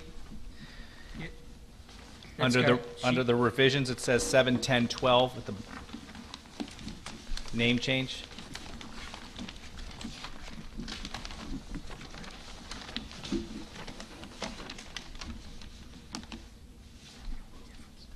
Is that the only difference on it? The only difference is that, and also the applicant's name, and number 8 on the front page states that the owner applicant's 50 Development LLC, number 80, Main Street, New Canaan, Connecticut, 06840, and Patricia A. Sheehy, number 92, Chatham Road, Fairfield, Connecticut. And those changes carry through the remaining pages. That's the only change to this document? Yes. Okay.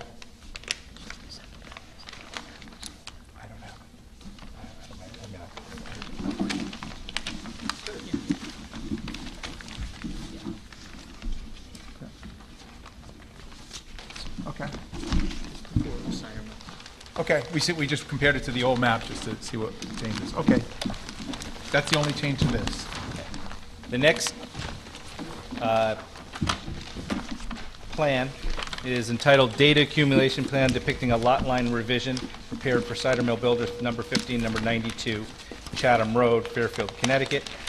It is dated January 31st, 2012. And in addition to showing the original one-story residence that was at 50 Chatham Road. It also shows a full A2 survey of 92 Chatham Road,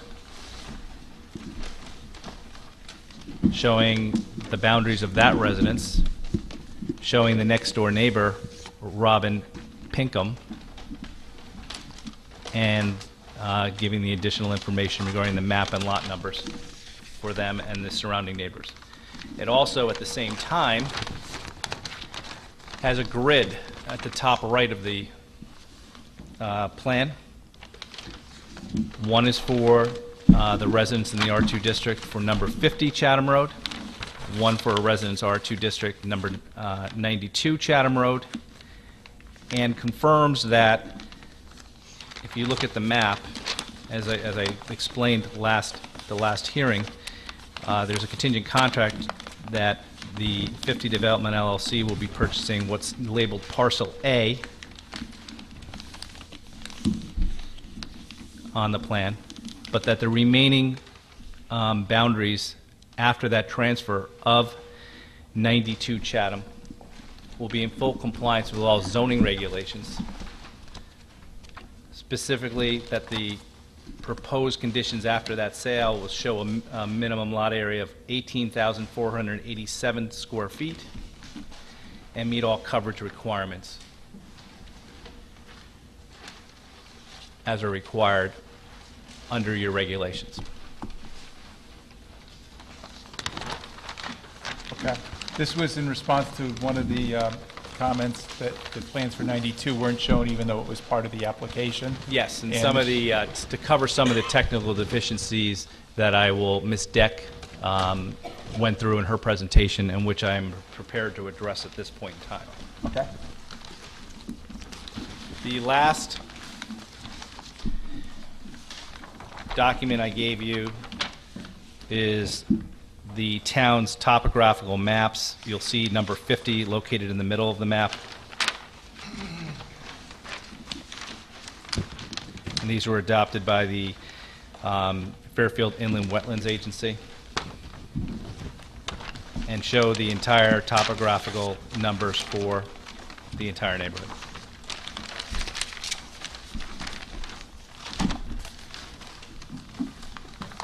And those are the 3 new additional documents I've submitted, which I hope you all have copies of. Okay.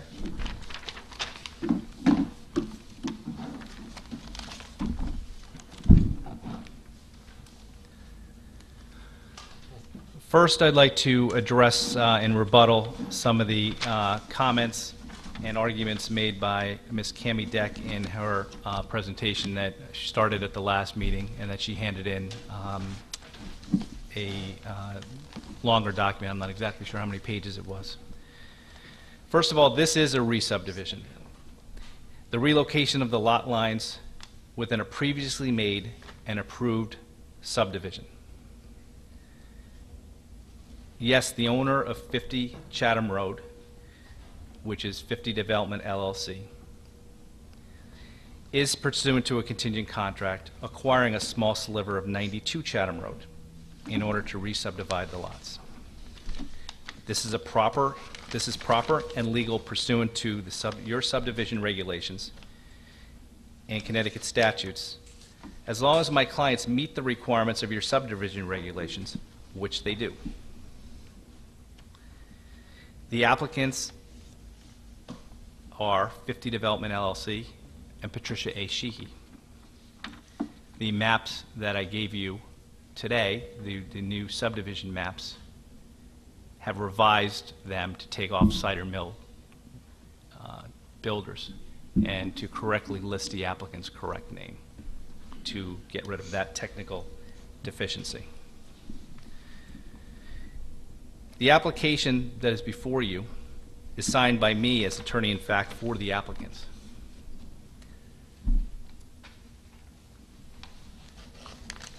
My clients had, as I discussed, had these maps and plans revised so that there wouldn't be a technical deficiency in regards to the applicant.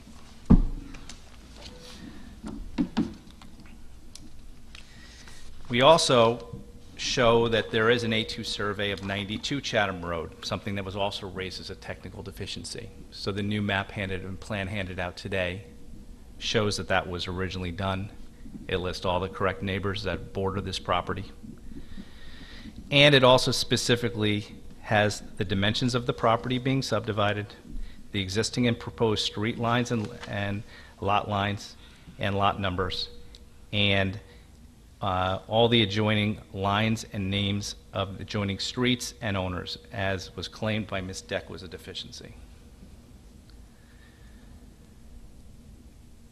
The maps and plans submitted properly consist of a survey pursuant to 1.1.3.1 of your regulations. Pursuant to regulation section 1.1.4, a grading contour plan was submitted which conforms with your regulations.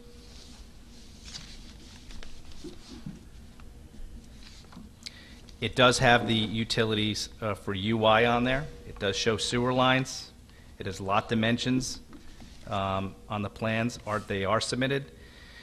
There are no principal wooded areas. There are some trees on the property. For those who have visited the lot, there was a house, there was a pool, there was a garage spread over the 3 previously approved subdivision lots. There are scattering of trees, which my client plans to keep as many as possible. It is in his best interest to do so, to save money on number 1, having to take them down, and number 2, in trying to sell a new house to have a more mature landscape showing, older trees on the property. There is no principal wooded area as one would see like a wooded area. There are areas of scrub trees, there are areas of overgrown weeded area, and vines and some vegetation, especially near the deck property. But there is no principal wooded area on this property. All proposed and existing buildings and structures are shown on the plans that I've submitted this evening. The contours and elevations shown in intervals of 2 feet on lot areas that are sought to be subdivided are shown on our plans. These do not extend 50 feet into any proposed adjacent property, but clearly if that's what this committee wanted to do, we could have that done. We'd have to send surveyors out there. We would have to go on other people's properties. But the contour lines that I showed you and submitted to you tonight show what those contour lines are.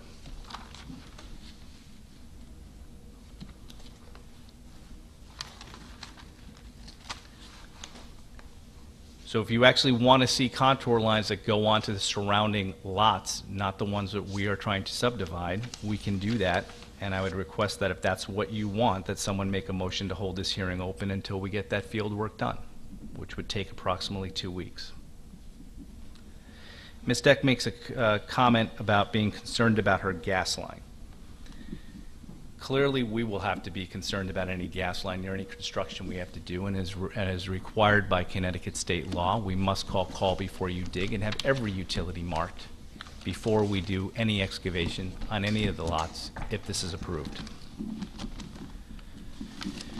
She also makes comments regards to the town's water supply pursuant to section 1.1.9 and says that we have to have a letter from Bridgeport Hydraulic, which we will get once this is approved, and you can make that a condition of our approval. And this is normally done well after the fact, prior to getting a building permit. You have to change the tape? I'm sorry, Mr. Wall. He just has to change the tape. Some of the limitations of our technology. Yeah.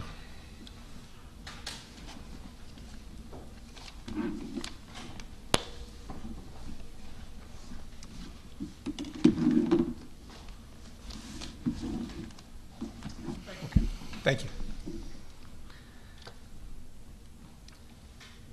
She makes comments and has information some copies of things she must have found during her research about requirements that she claims are required under 1.1.14, other evidence.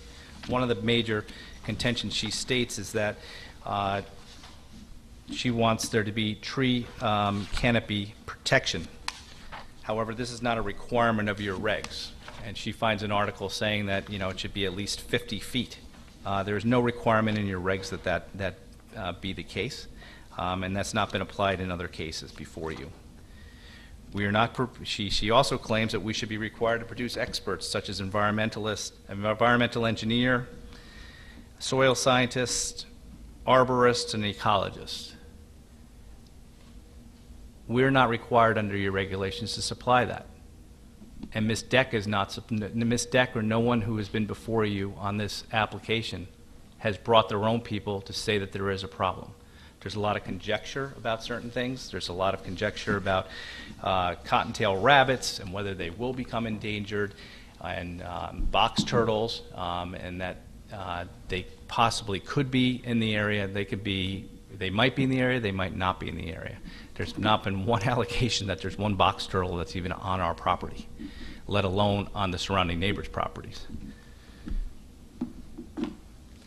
She goes to great length to say that we're in violation of your regulations, your TPZ regulations regarding section 2.15, because we don't have an erosion and sediment management plan.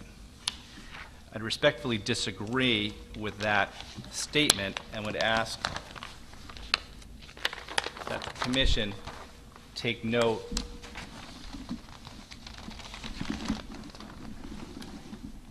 of our plans, specifically on page 2, which you'll see silt fences. You'll see what the fabric is of the silt fence in the bottom left hand of the panel. You'll also see what that plan is going to be in paragraphs 5, 6, 7, and 8 of the narrative at the top of page 2 of the subdivision plans that I've submitted. So on that, we already have an erosion plan and sediment plan, sediment control plan.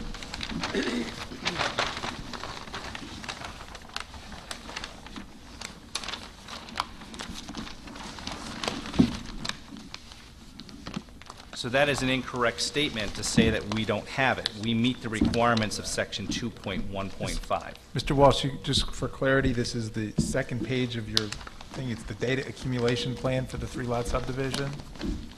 The data accumulation plan, 3-lot subdivision.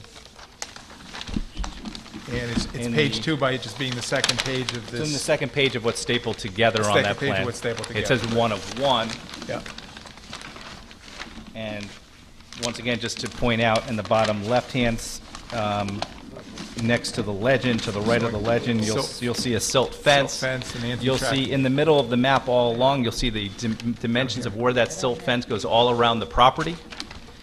And in the narrative at the top of that page, in paragraphs 5, 6, 7, and 8, you'll see discussion of how the silt fencing will be installed, how sediment and erosion control measures will be inspected and implemented. It's there. I'm just trying to make sure everybody finds it. Sure. Well, we can That's read fine. it and assess whether it's adequate, but it is, I found it. It was on the second page of the plan that you handed out, which I assume is no different than the second page of the previous plan. Yes. Just with the name. It's always been there. Okay. Yep. It's in there. Yeah, you're looking at the wrong plan. It's the reproduction. Yeah, it's this one. No, that's here. Open this one. It's the second page of that. Just want to make sure everybody finds it, so they, in case they have questions on it, they know what to look at. It's that page. See? You okay, Mr. Alessi? Okay. Thank you, Mr. Walsh. You can proceed. And to reiterate, my client has no intention of destroying wildlife that's on the property during their development of this property. There's great lengths about talking about as I talked earlier, about the cottontail rabbit, the suspected box turtles, but these are all suspected things, and No one's proven that any of this stuff is on the property, let alone their own properties.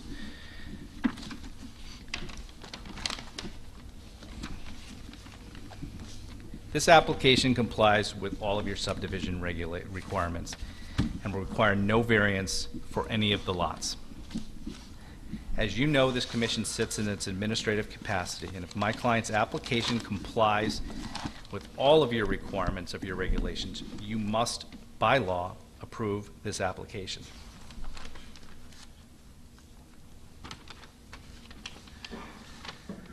I understand that there are numerous petitions, and a number of people from the community have opposed this tonight, and a couple at the last meeting.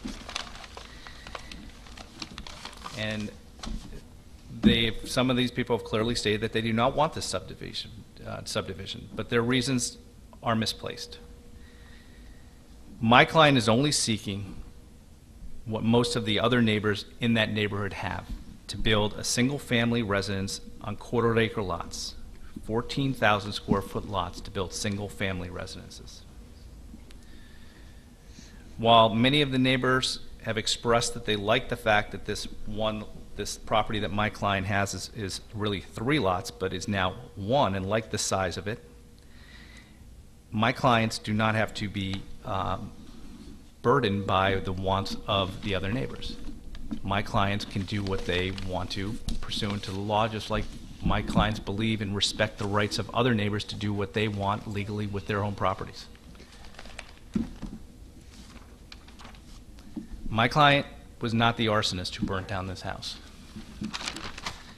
We have been trying to put together a plan that most reasonably returns that property to its best use and its lowest density.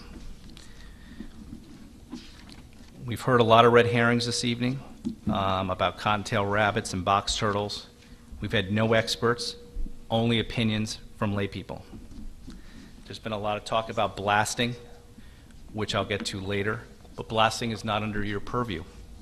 Blasting is under the purview of the state statutes, which are monitored by the fire marshal.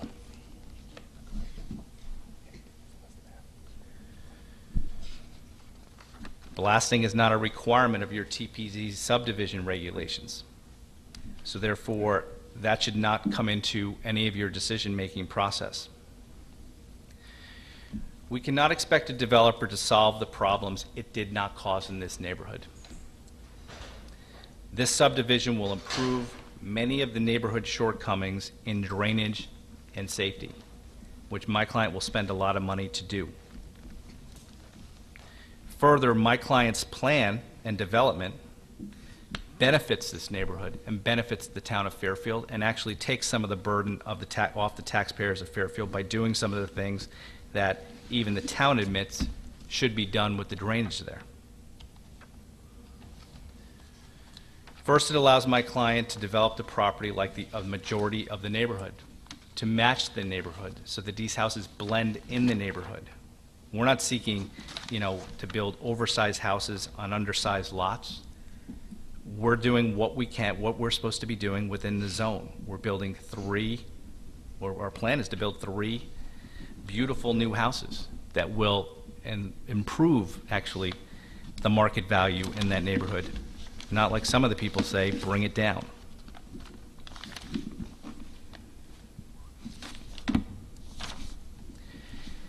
My client has reviewed the law and regulations of what they can do, and they could present a plan here that would have a higher density, but they chose not to go in that route and more have a plan that would blend with the neighborhood. We've done other things to try to placate the neighbors.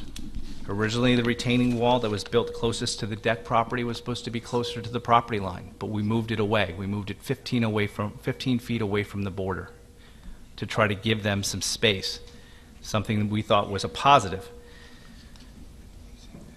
This plan improves the drainage on Chatham Road and on the proposed re-subdivided lots. It takes what was an 8-inch storm sewer drain line and increases it to 15 inches. It adds 2 additional catch basins that currently aren't there now. It increases the storm sewer pipe at the end of the road from an 8-inch clay pipe to a 15-inch pipe that will feed directly in the town's 12-inch pipe.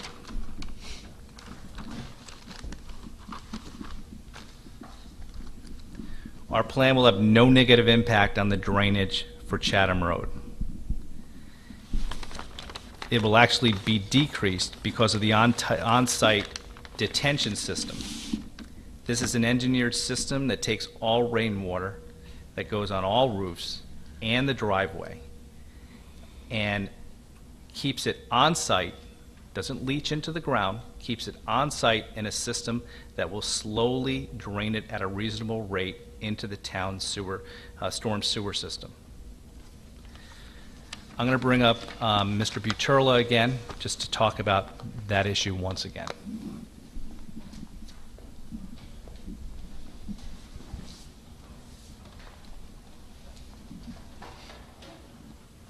Mr. Chairman, Mr. Vice Chairman, and members of the Commission, my name is Michael Buterla.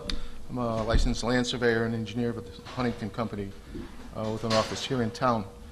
Just getting back to one of the comments that one of the neighbors made about backyards. The backyards, the closest distance to the proposed house to the rear property line that I can see is roughly 40 feet. I think one of the neighbors mentioned it was 15. It is not. I'm sure you guys can double check that either now or later, or before you make your decisions. Questions as I stated 2 weeks ago, right now, or in going through my drainage calculations, it's my opinion. Mr. Buterla, I'm sorry, I apologize to interrupt. Commissioner Parker has a question about what you just said. Okay. Yeah, in terms of that rear yard setback, how much of that land is buildable and how much is drop-off? How many feet to where it drops off into an unbuildable? Buildable, usable. Unusable, okay. If we look at the middle lot, I don't know if you have your plans open, middle lot, which is called Lot 2, there's a block wall in back. And in walking the property, the block wall would be probably the demarcation of where the steep, if you want to call it a cliff, starts. So from the corner of Lot 2 to that block wall is roughly 30 feet. On the other side of the house? Beg your pardon? And on the other side of the house? That's the most distinct. On Lot 1 to the face of the ledge, I mean, it's even further. But the block wall goes, what we have for Lot 2, goes through the whole Lot 2. So the closest distance to the proposed house is about 30 feet. Okay. Proceed, Mr. Buterla. Okay, thank you. Again, 2 weeks ago, my testimony was that going through my drainage calculations, I find no increase in runoff for all the storms studied. You have, there's 2 emails from Laura Pooley, the P in your engineering department. One was in reference to the revised drainage plan, and one was with regards to the subdivision in general. Her statement again from July 9th with regards to the drainage plan was she also agrees with my calculations that there will be no increase in runoff. Another thing that I found out through reading the email with regards to the subdivision in general, there are plans for the town to do drainage improvements down at the bottom of Chatham and Random Road. There's 2 existing catch basins that are either filled with silt or destroyed, through time. The town has plans to increase that, to improve that situation. When, I don't know. Also, one of the neighbors mentioned on our lot number 1, on the high side of the wall, we have 2 drains proposed, 2 catch basins proposed. They will lead into we've got a 6-inch under drain on the high side of the wall, and that will tie into the basin that exists now. So that there is an outlet planned and shown on that on our plan. As Attorney Wallace said, there's an existing 8-inch pipe that has been in the ground since prior to since at least 1948. We're going to increase that pipe size, put a new pipe in, a 15-inch pipe, and run a 15-inch pipe 230 feet up the road on our side, install 2 more additional catch basins. It's my opinion, and also the opinion of Laura Pooley, the PE in your engineering department, that feeding the proposed 15-inch pipes into the 12-inch pipe won't be a problem. The 12-inch pipe at a slope of more than 9% will have the capacity to handle the water that's coming from the proposed 15-inch pipes. Again, it's agreed upon by your town engineer. The proposed stormwater systems on each lot, again, was my testimony 2 weeks ago, will be able to handle all the storms and provide for all the impervious areas. Just like any system or any part of your home, there will have to be some maintenance required. Again, at the manhole proposed in the system, I have a 2-foot sump. It's just an additional place to capture silts, sands that might come down from the driveway. That's the proposed catch basins that are proposed in the street will also have 3-foot sumps. Again, that's standard per your road construction regulations. And as Attorney Wall said, we're proposing 3 conforming lots in the zone, and it's not like most any other zone. Your regulations were, the rules are that we could only have coverage for 15%, and it's something we don't intend to exceed. Thank you. Thank you, Mr. Petrola.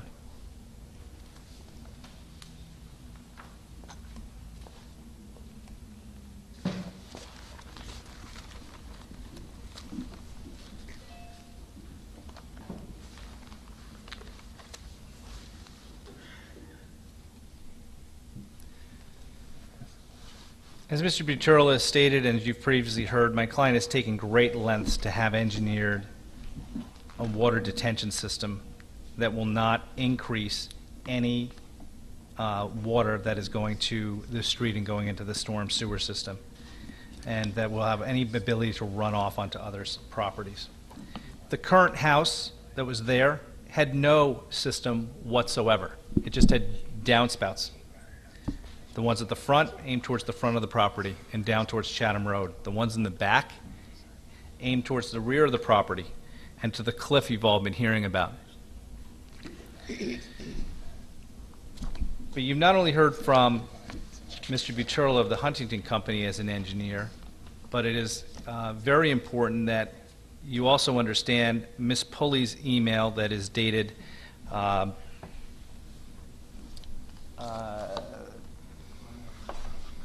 July 9th. And I'd like to pass it out if you haven't all seen that. Got it Does in front everybody of have a you. copy Does of it? everybody have a copy with them? Okay. And I'd like to quote from it and read into the record certain portions of it. Absolutely. Go right ahead. Starts off, after discussing the concerns with the drainage on Chatham and Random Roads with you, it was brought to my attention that the town DPW has plans to correct the problem with ponding at the intersection of these 2 roads. Apparently, these plans were made prior to the submission of this application. The plan calls for eliminating the 2 catch basins on Chatham Road side at the bottom of the hill adjacent to the paper road and install and regrade this area to direct the flow into the new catch basin. The additional catch basins I requested during the review process will also help to eliminate stormwater runoff from the road surface prior to it flowing down the hill and ponding at the intersection. So clearly, prior to our application, it is well known by the town of Fairfield that there was a problem at the bottom of Chatham Road, a problem that the town plans on taking care of. And we want to be partners with the town in completing that process and helping in that process. And to be quite honest with you, my clients will be spending close to over probably $100,000 on putting in this new 15-inch line that goes down Chatham to add these 2 new catch basins and to improve some of the pipes that Ms. Pulley has suggested. That's $100,000 of improvements to that road that the town of Fairfield should be responsible for, but in order to get this passed and to be a good neighbor, my client is prepared to do, if this is approved. If not, it will be up to the town of Fairfield to do that. And then she says in the last, second to last paragraph that with regard to the 15-inch pipe size proposed in Chatham Road that connects the new catch basin to the existing drainage system, this is our minimum pipe size diameter. In the past, 12-inch diameter was the standard. The fact that the 15-inch flows into a 12-inch does not concern me, as it will be able to handle the flows generated from the site. The proposed flow rates are all reduced to pre-development flow rates or less, and that is the key. We now have a second engineer telling us that the pre-development flow rates are going to, or will be less. They'll be reduced by this plan. They will not be increased at all, which should benefit all the neighbors down there and will benefit the entire neighborhood. We have 2 engineers. We've heard a lot of people talking about drainage. Clearly there's a problem with drainage. This should have been fixed years ago. It's going to be fixed now, especially if you approve this plan. Drainage should not be a problem. We now have a second engineer who has looked at this and believes that this plan will work and will reduce the flow rates down the street, and the system will be able to handle it. That, I can't overestimate the importance of that email from Ms. Pulley.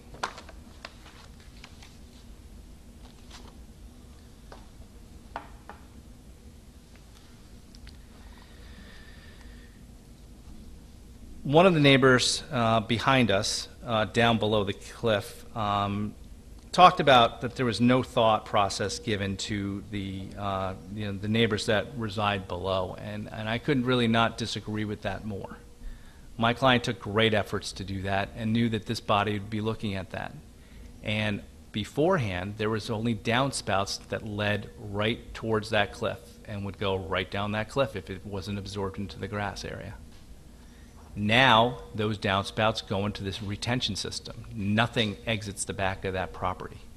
So this is a much better system for those downhill neighbors. That can't be expressed any stronger. None of that rainwater is heading off the back of those roofs towards the back of that cliff any longer under this plan.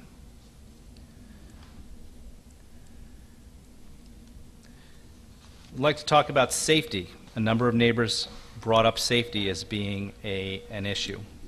And safety is a big issue for my client as well. Matter of fact, it was such a big issue that we hired a traffic consultant, even though it was not required under your regulations for a 3-lot subdivision. And as you saw, Mr. Galante, who wished he could be here, but he had a pre-planned vacation and he's now in Aruba right now, but he couldn't be here this evening because we did not know that this hearing would be going over. But as he was here before you, he explained to you why traffic will not be a problem. And while there was some talk about sight lines and things like that, and there was some talk about sight lines this evening, Mr. Hurley's email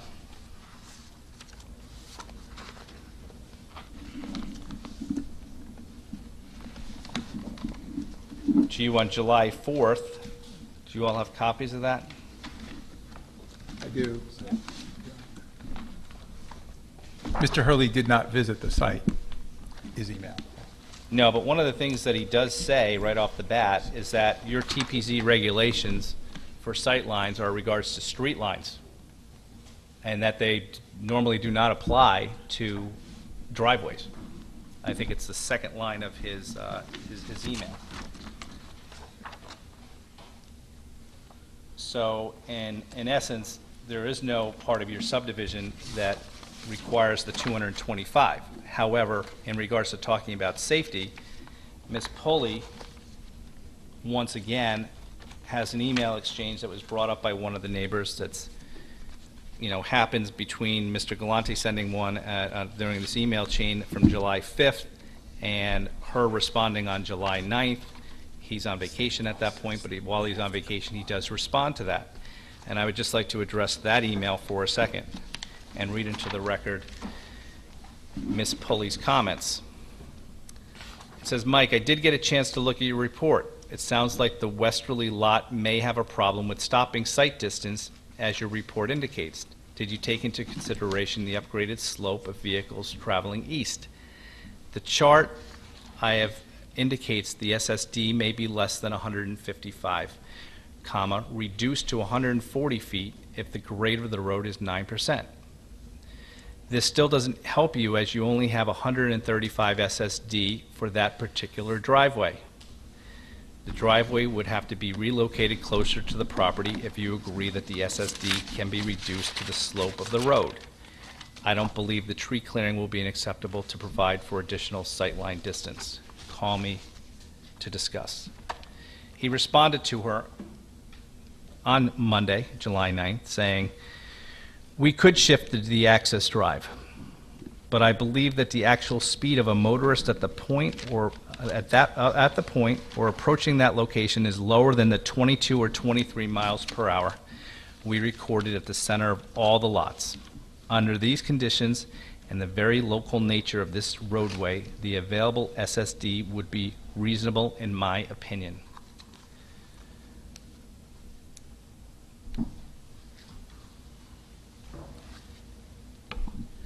The access drive, if you are so inclined, could be moved. We have room to, we can move it as far as 15 feet of the westerly lot, closer to the center lot. It would probably involve more pavement, which is to be some more water going into the retention system. But we could move it if you're so inclined to make that a condition. We don't think it'll be the most attractive for the neighborhood, but it can be done. We have the room to do it, so that we could get to the what Ms. Pulley responds to, reducing it to the sight line to 140 feet for the SSD. So we're offering that up, that if you want it moved that 5 feet to make it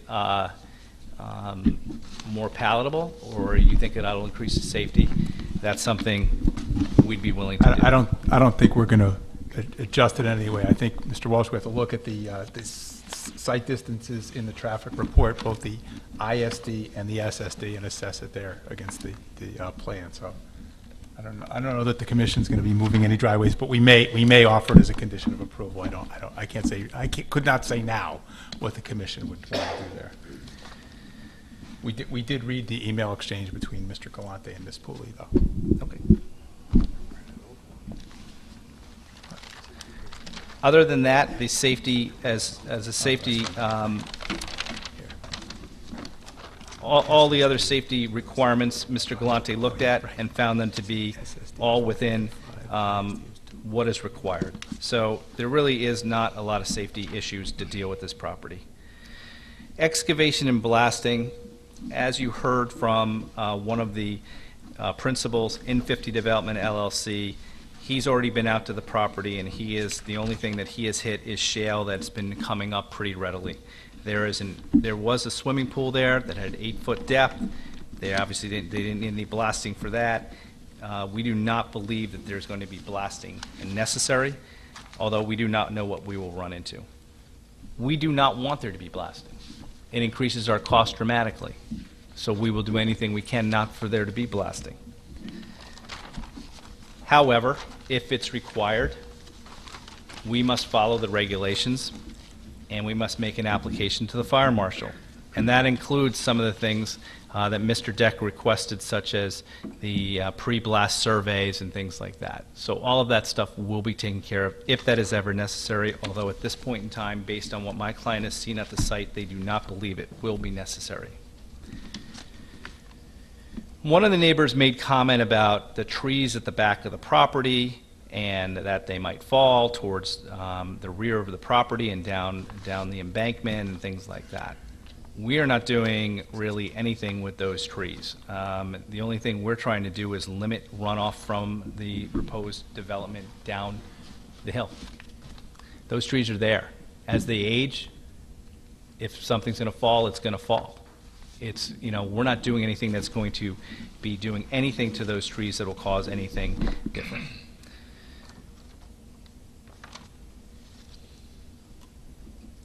One of the neighbors expressed some comments about reality.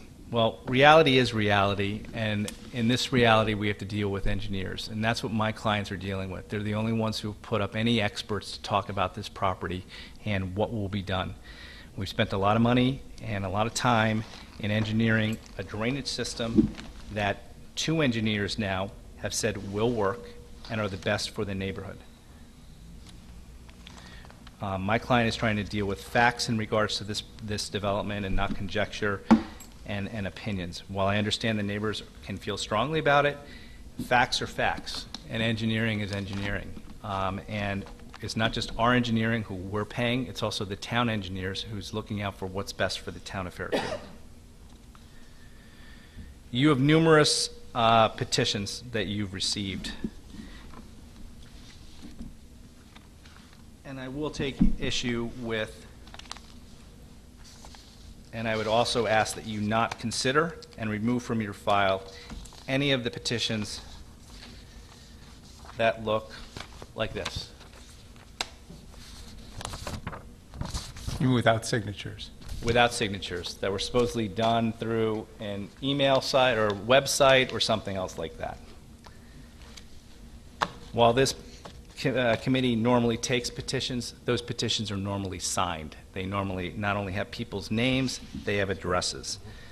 If you take a look at these petitions, they're not signed by anybody, no signatures at all. They were supposedly done online. There's no way to verify that the individuals actually were the ones who put their names on these petitions electronically.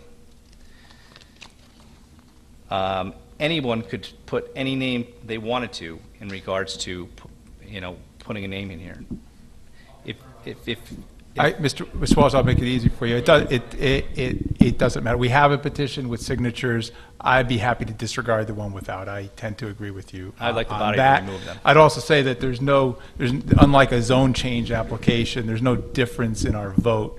I mean, there's no voting requirements. If they get everybody in the town to sign it, the requirements to approve your subdivision is still a simple majority. Yes. It's not like a zoning change where it requires a super majority if they get a percentage of surrounding lot areas. So the one signed, I think, stays in. The one unsigned, we shouldn't regard. That's what you're asking? That's my request. That seems reasonable enough. Keep in mind that if they, like I said, if they get every person in the town of Fairfield to sign it, that wouldn't change it that much either from what we're legally supposed to consider. So. Well, there's people signing it from out of state. There's people signing it concerned citizen. I mean, you could put your name as Mickey Mouse on this thing and still get it through. So there's a lot of deficiencies, and that's why we're requesting that to be removed. The signed ones with people's names and address. We don't have a problem with that. Yep.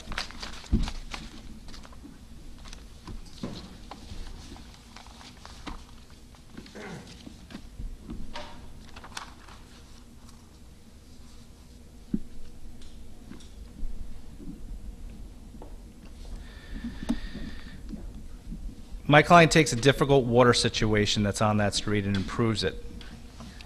And also has larger driveways than neighbors, the existing neighbors. The sight lines, as you discussed earlier, almost all the houses on that street do not meet any of the sight line requirements as discussed earlier. This application either meets your regulations or it does not. We believe it meets your requirements in every way. We didn't design the road or the road width that's there but we're willing to help improve some of the conditions that are on the lot. We're building in an existing R2 zone. We're not seeking any type of zone change or any type of variance. My client just wants to be able to build his property just the way all the other single-family residences, or the majority of them on that street, are built. Single-family residence on quarter-acre lots.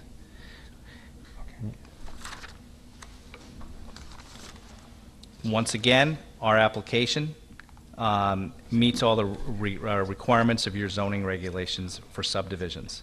And if it does, we must be approved for this application.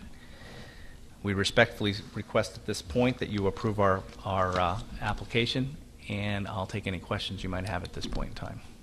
Do you have any questions for Mr. Walt, especially on the materials that he submitted now? Anything on that? Okay.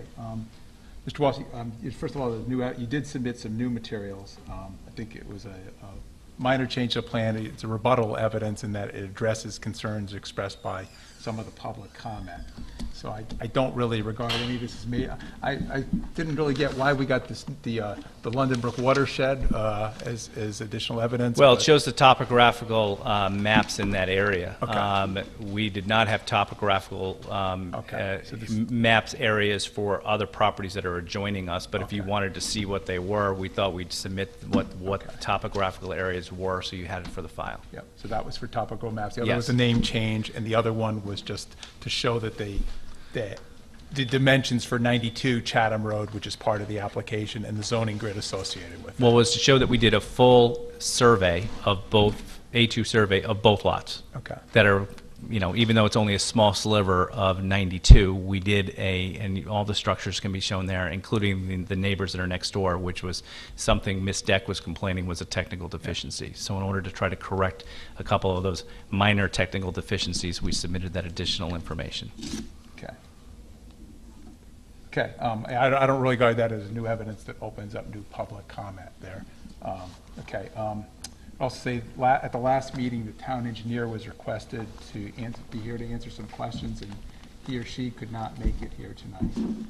I don't know if anybody has remaining questions for the town engineer. And finally, you introduced that the grading and contours do not extend 50 feet into the adjacent property. Do you want us to keep the hearing open so that you can produce this? Well, it's up to you. I've not seen that you've looked to have that in the past, but if some members felt strongly about it, we'll certainly get the field work done to do that. So if your members felt strongly that they would need to see that, we'll certainly have that done.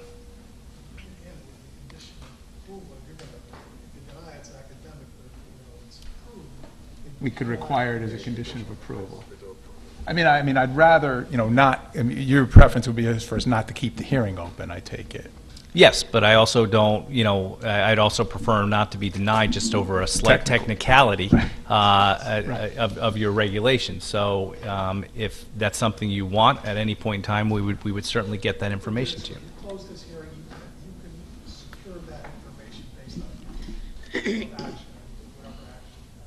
Like I said, if we find reasons to deny, it's academic. But if we approve it, we can make a condition of approval that we get grading and contour plans 50 feet into the adjacent property? Unless we want to see that to consider the application. Unless we want to see it to consider the application. Any other thoughts on that? Any other commissioners? I mean, I think we probably want to see that. You think we do want to see it? I mean, I tell you right, Mr. who are absent tonight, who might also be interested in seeing that. And possibly.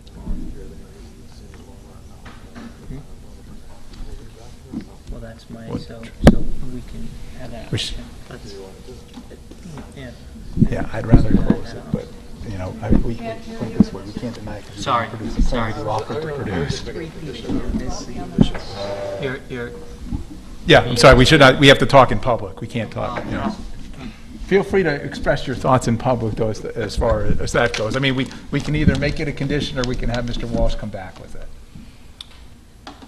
We can't, we can't go deliberate on this and say, hey, there was no grading and contour plan when he offered to, or within 50 feet when he offered to produce it. I mean, I think that it It's been raised as an issue. It's been offered to hold the hearing open and submit that, and I think that we should have that to consider when we consider the application. So Mr. Wagner thinks we should consider. Is everybody else okay with that? Yes. That means we hold the hearing open specifically for Mr. Walsh to produce a grading and contour plan. I will say that is new information. If any public shows up at that meeting, they will have a chance to comment on that. Just that. That's acceptable, Mr. Walsh? That's fine.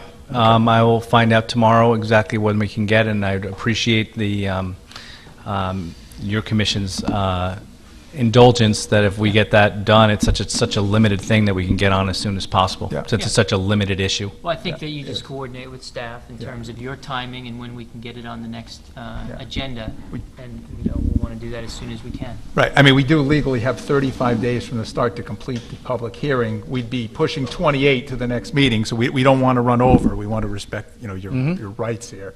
At the same time, I The think applicant can extend that time period as well. that's right. On consent. On consent.